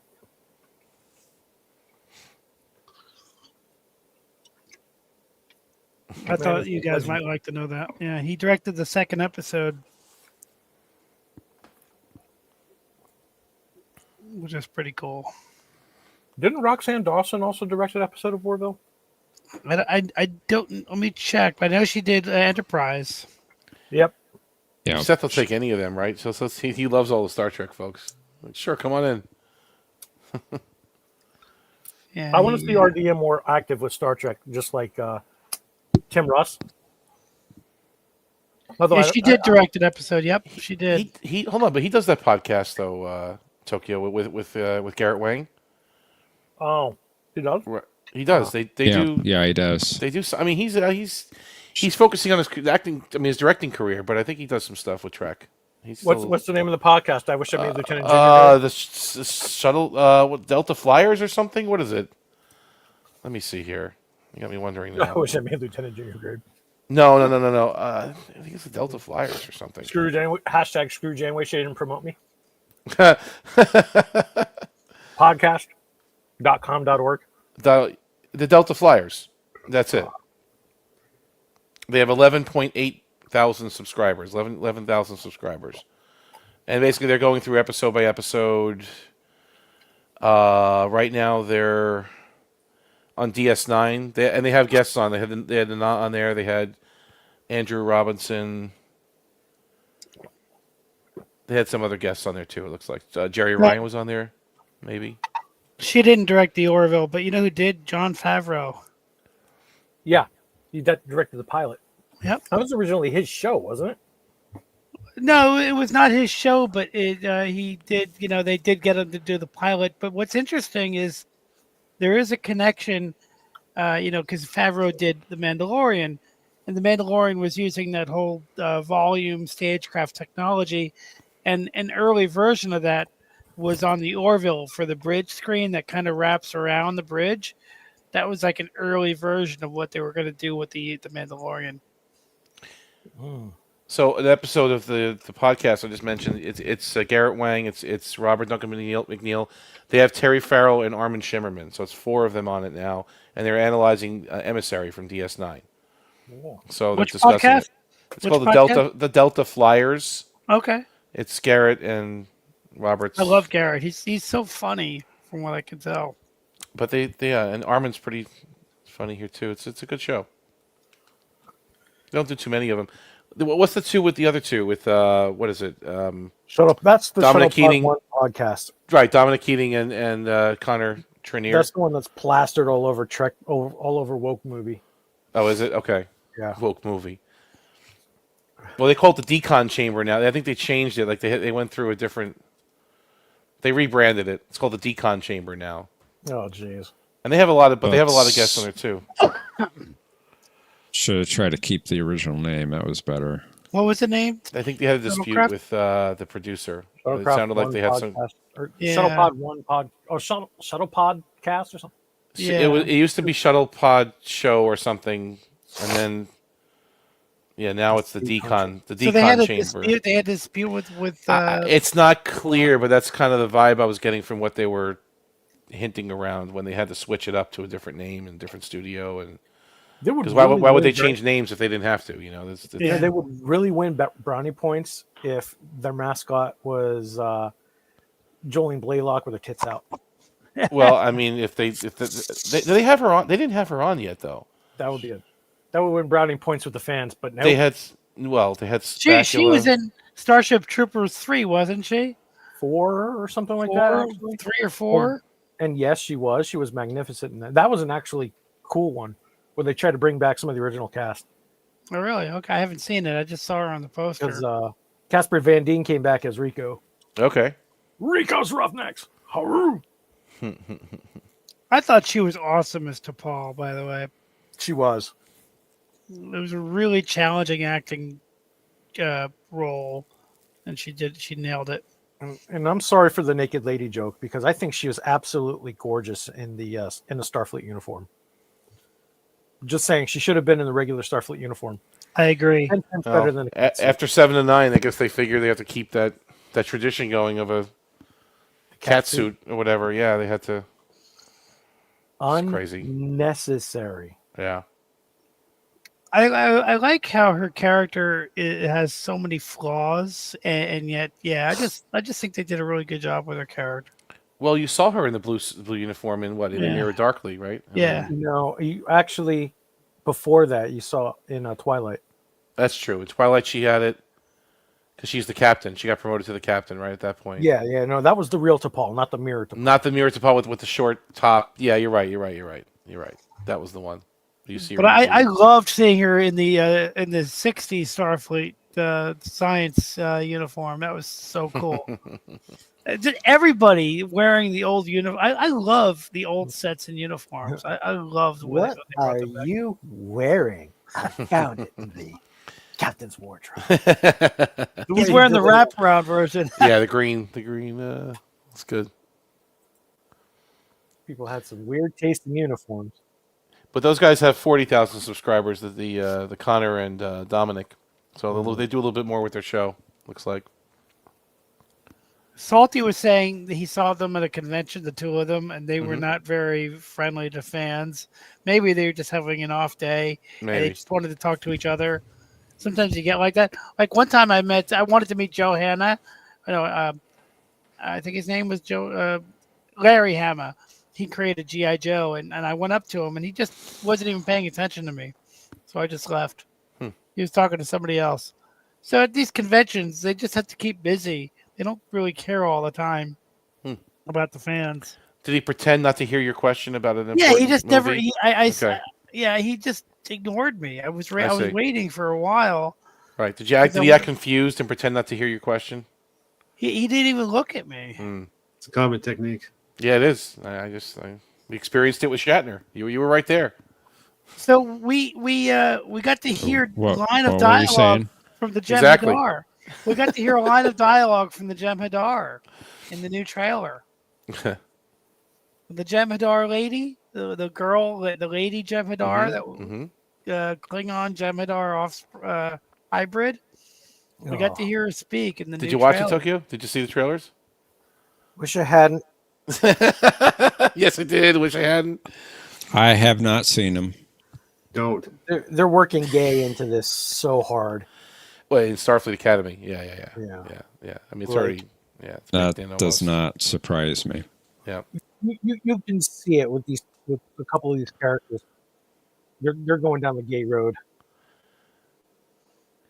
It's There's just something about it that's just so melodramatic, and I hate the lighting. It's dark and yellowish, and like the sun is always kind of like setting.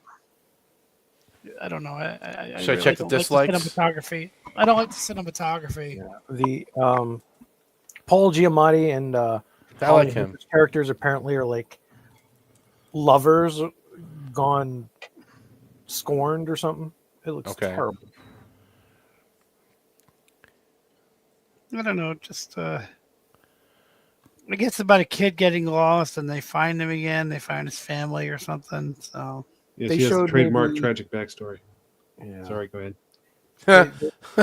They showed maybe about 3 seconds of Robert Picardo walking in the halls of Starfleet, and Robert Picardo looks like he does not want to be there. I got that feeling too. It's funny you say that. I was watching it. I was like, does he look like he just doesn't want to be here? Like,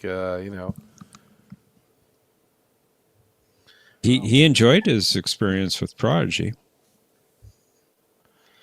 All right, I just turned on the extension. That's a stark contrast. The dislike extension. What is it here? Let me see. All right, so actually, it's got 637 dislikes and 672 likes. So far, it's split. So far, Starfleet Academy. That's bad. That's Starfleet Academy, and then the other one. Your would be, likes should be outracing your dislikes. Well, it's not as bad as Section 31 was. Remember how bad that was with the? Yeah, I do. Yeah. But still, that's bad. Where's the? And then the season. Oh, here it is. Here it is. Trailer or the teaser for Strange New Worlds season 666. This is interesting. All right, so that teaser that you just mentioned, 1,500 likes and 138 dislikes. Wow. So Those that's are bots. interesting. They have to be, because that was one of the worst teasers I'd ever seen. I mean, it was just like 3 minutes of an episode, basically. Is all it was. It was. Yeah, and there's the storm. Are you talking about that? Where are they? Why are they there or whatever? Raises no questions. Like, who cares? But Ortegas is at the helm. You're talking about when they go to that storm. You're talking about when they try to rescue that Bowie from the storm or something. It was pretty bad. It was pretty bad. And you got Scotty, your favorite guy. Scotty's in here too. Yeah. Yeah, Scotty's there, but the problem with Scotty is that he's all of course outshined by Pelia. What shuttle is this? You go to Thomas engines, and we can't launch anything. She speaks so terribly. I can't stand. She does not belong in Star Trek. Whoever hired Carol Kane needs to be punished. I mean, they just ran her through. I think it's enough already. Like she was great in The Princess Bride. He's a liar. He's a liar. Liar. She was so funny in that. There's so much slander in that comment, Thomas. His 600 bot accounts.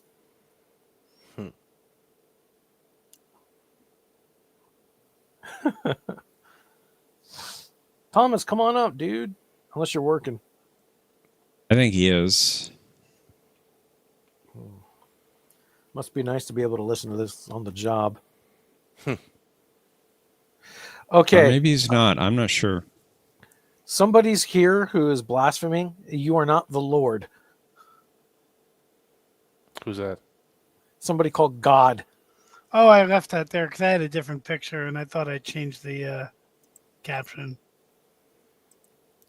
He's Minecrafting instead of being up here. Oh, he's Minecrafting. Okay, that's good. Yeah. There. We go. Thank you, sir. Thank you. Much obliged.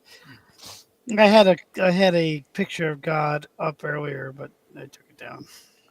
The Star Trek 5 version? No, the Far Side version. Oh. where he's making the Earth, and he's like, "There's something tells me this thing is only half baked." And then there's another picture I put up where he's adding stuff to the Earth recipe, and he takes a salt shaker out that says jerks on it, and he just starts sprinkling the jerks on the. Yeah. Not. Yeah, I could play Minecraft on the system. I should play Minecraft. I used to play Minecraft. We used to have a server that was always night. It was always night, and we had like a skin where you could get actual guns and grenades. We had them stashed in the weapons room in the castle, and so every night all the creatures would come attacking the castle, and we'd have to figure out where they're breaching and try to stop them. It was so much fun. That sounds awesome. Yeah, it was so much fun because we had guns and grenades, and we'd hear all these. What are those creatures that blow up? The zombies that blow up. There are a few creatures. The creepers blew up. The ghasts, I think, caused things to blow up, and so each time we did it, like a game would maybe last a half an hour. Just like they find a way to breach the castle, and they had to figure it out. Then once they breached it, and once we couldn't fight them anymore, then the game would end. We'd start over. It was so much fun. But I haven't played in years. A couple of years ago, I don't know if I told you guys this. A couple of years ago, my best friend passed away, and all the stuff that I used to do, I don't do it anymore. So. Yeah, I used to play. We used to do a lot of stuff, and ever since he passed away, I just lost interest in a lot of it. Sorry to hear that, Mercer. Yeah.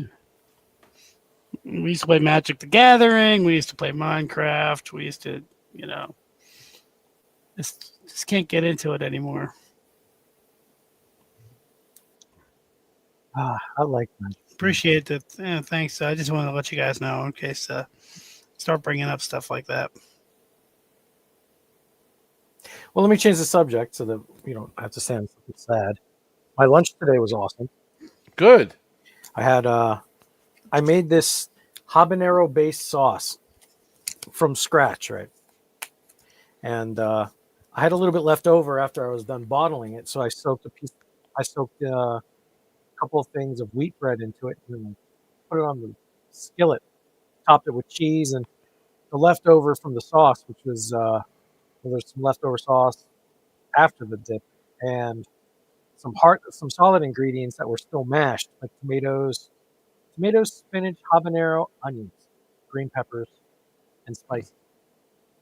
So I threw that on the sandwich, slapped a couple pieces of cheese on it, closed it, flipped it, and then I made this Greek yogurt. That's not Greek yogurt. I made this yogurt dipping sauce. Wow. It turned out to be really good. Nice. Best lunch I've ever made. Highly recommended. Highly recommended. Need to replicate it.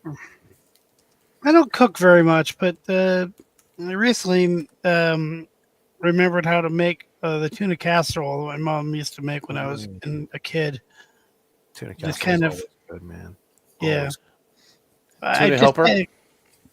No, I didn't use anything like that. I just kind of I just remember because she showed me when I was like 15 how she would make it, but I haven't had it since. So I decided this is like a month ago to try to reproduce it. And I did a pretty good job. It's all in the spices. You can put all the hard ingredients together all you want, but if there's no spices, no flavor. Yeah. It's all in the exact measurements of how you put in whatever it is you put in to make it good. I think the French fried onion rings add a lot to it too. Those are the best. Yeah, because what she would do is she would mix the French fried onion rings in the casserole, but then she would add a layer of them on the top, so that way they would get really crispy. Yeah, she was just, and I never forgot that. So I when I did it exactly that way, and it came out perfect.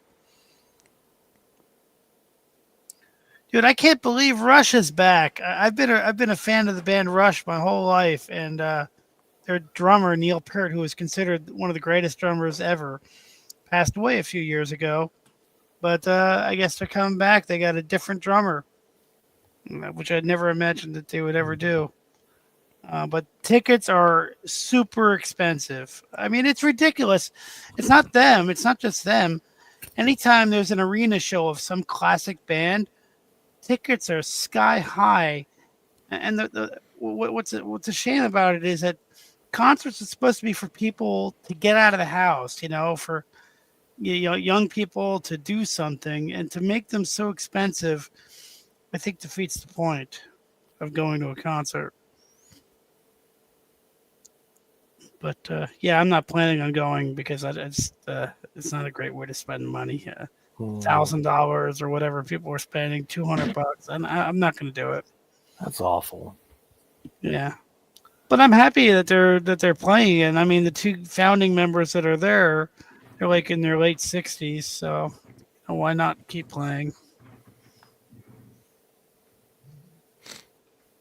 But Neil used to have he would use both an electronic and a acoustic drum set at the same time. It would literally rotate on the stage depending on what he was playing.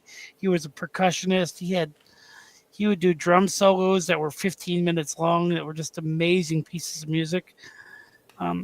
He would also write all the lyrics.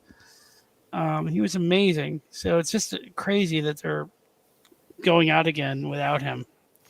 I mean, you can get tickets for $150, $200 usually. I mean, you get decent seats. It depends on where you are, but more than that, it gets. You're right. It gets almost cost prohibitive. Anything a little bit more than that. Yeah, I'll just wait till the video comes out. I'd love to see how the new drummer plays some of their old songs. I'd like to just see how she interprets. Her name is Annika, kind of like 7 of 9. Her name is Annika Niels.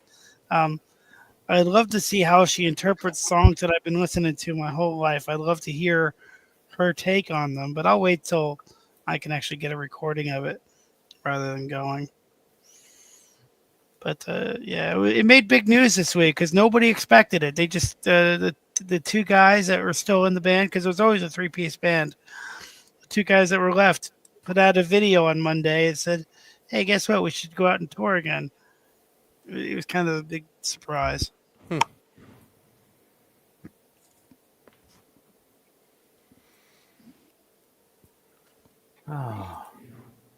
But thanks for inviting me into your stream tonight.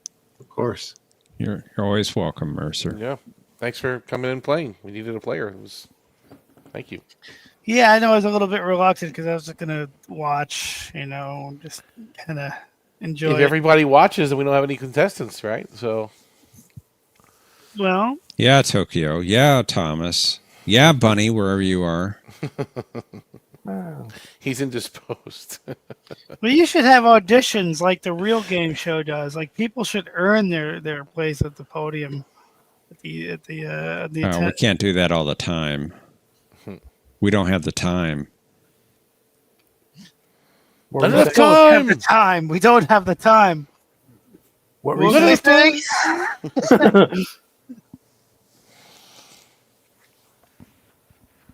You're drunk. I can't believe. All right, so I want to see Tron Ares. I heard it was terrible, but I was gonna do my whole plan was to do Mortal Kombat 2, Tron Ares double feature, because Mortal Kombat 2 is supposed to come out in October with Carl Urban, and it looks gloriously, terribly, awesomely cheesy and awesome. But they decided that the movie was tracking really well or something. So they decided to wait until May to release it, starting the summer.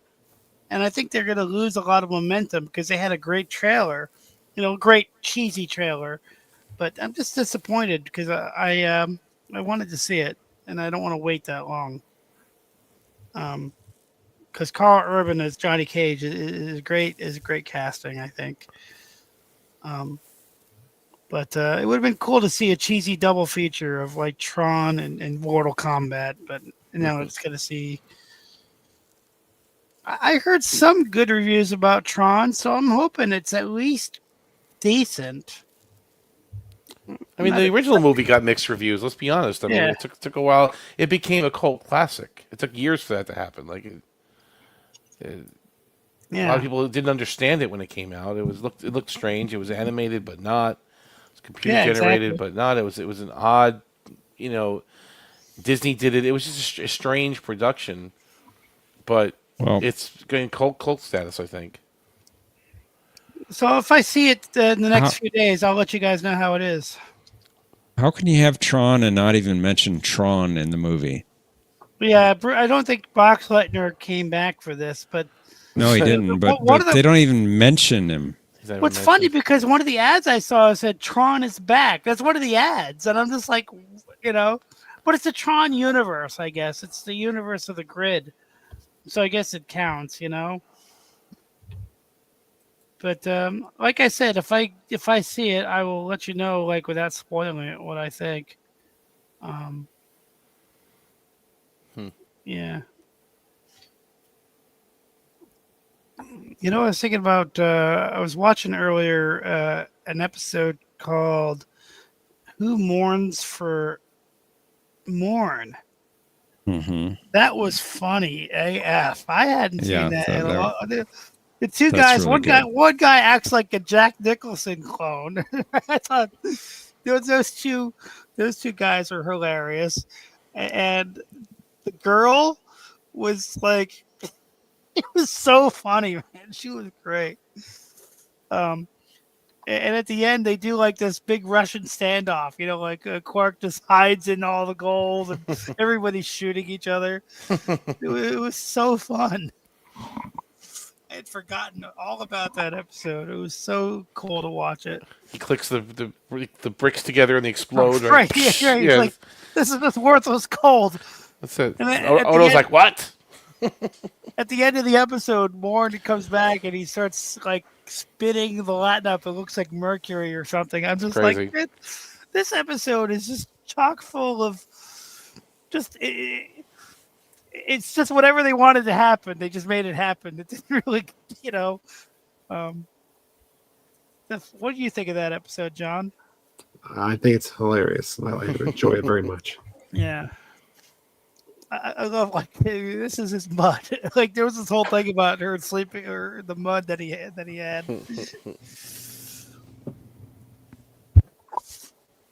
and you just the idea of having Morn as like the main character, but yet not be in the episode. And Mark Allen Shepard, who plays Morn, played the guy that sits in the chair. Yeah. That took Morn's spot.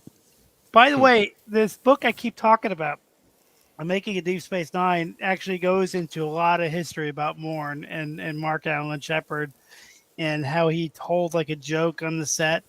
And kind of like that's how they open the book, is talking about him. They give a whole anecdote about Mark Allen Shepard in the book. And he's just like a Grinch-like character named Morn. But I think my favorite comedy episode is got to be the Negus. Like, I just love when they do something that's comedic and they film it like it's serious. Like the scene where they go up to, he's like, my father cast a very long shadow. Careful you don't disappear in it. That whole shot is just very serious, and yet it's absurdly hilarious. The lighting on it is great. That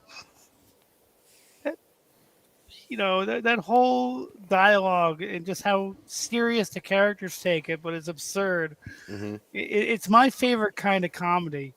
I think House of Quark is probably even better. It's just, I love well-written comedies. I mean, House of Quark, just gets funnier because of how serious it is to these characters, and yet you, in the back of your mind, it's just because of a guy that stumbled on his knife and killed himself. It's just, it's perfect. Perfect. Fatality. But anyway, I'm gonna tap out now. I'm just rambling. So, but yeah, I'm gonna head out too. Thanks, guys. Great game. Thank you so much. Thanks for joining us, both of you. Appreciate Thanks for having it. us. Hey, I'm gonna get going myself. Night, Tokyo. Oh, Thanks, we're all gone. Thanks for coming up, Tokyo. Good night, John. Good night, Mercer. And I posted that paragraph I was talking about in Discord, so you guys can check it. All right, later. Yeah. And just real quick before we sign off, do we have Babylon 5 this week, Professor? I've not heard since Tuesday if we're going to have an episode, but Matthew did say we would have it this coming Tuesday at our regular time, 10 p.m. Eastern, 9 p.m. Central Matthew time. We're having the episode Gray 17 is Missing. Good episode. I look forward to that. So join us on Life with Matthew channel. Thanks again, everyone, for joining us. We hope you have a good night, and we'll see you back here next week for the next episode of Jeopnerdy. Take care, everyone. Justice for the Medusans. Indeed.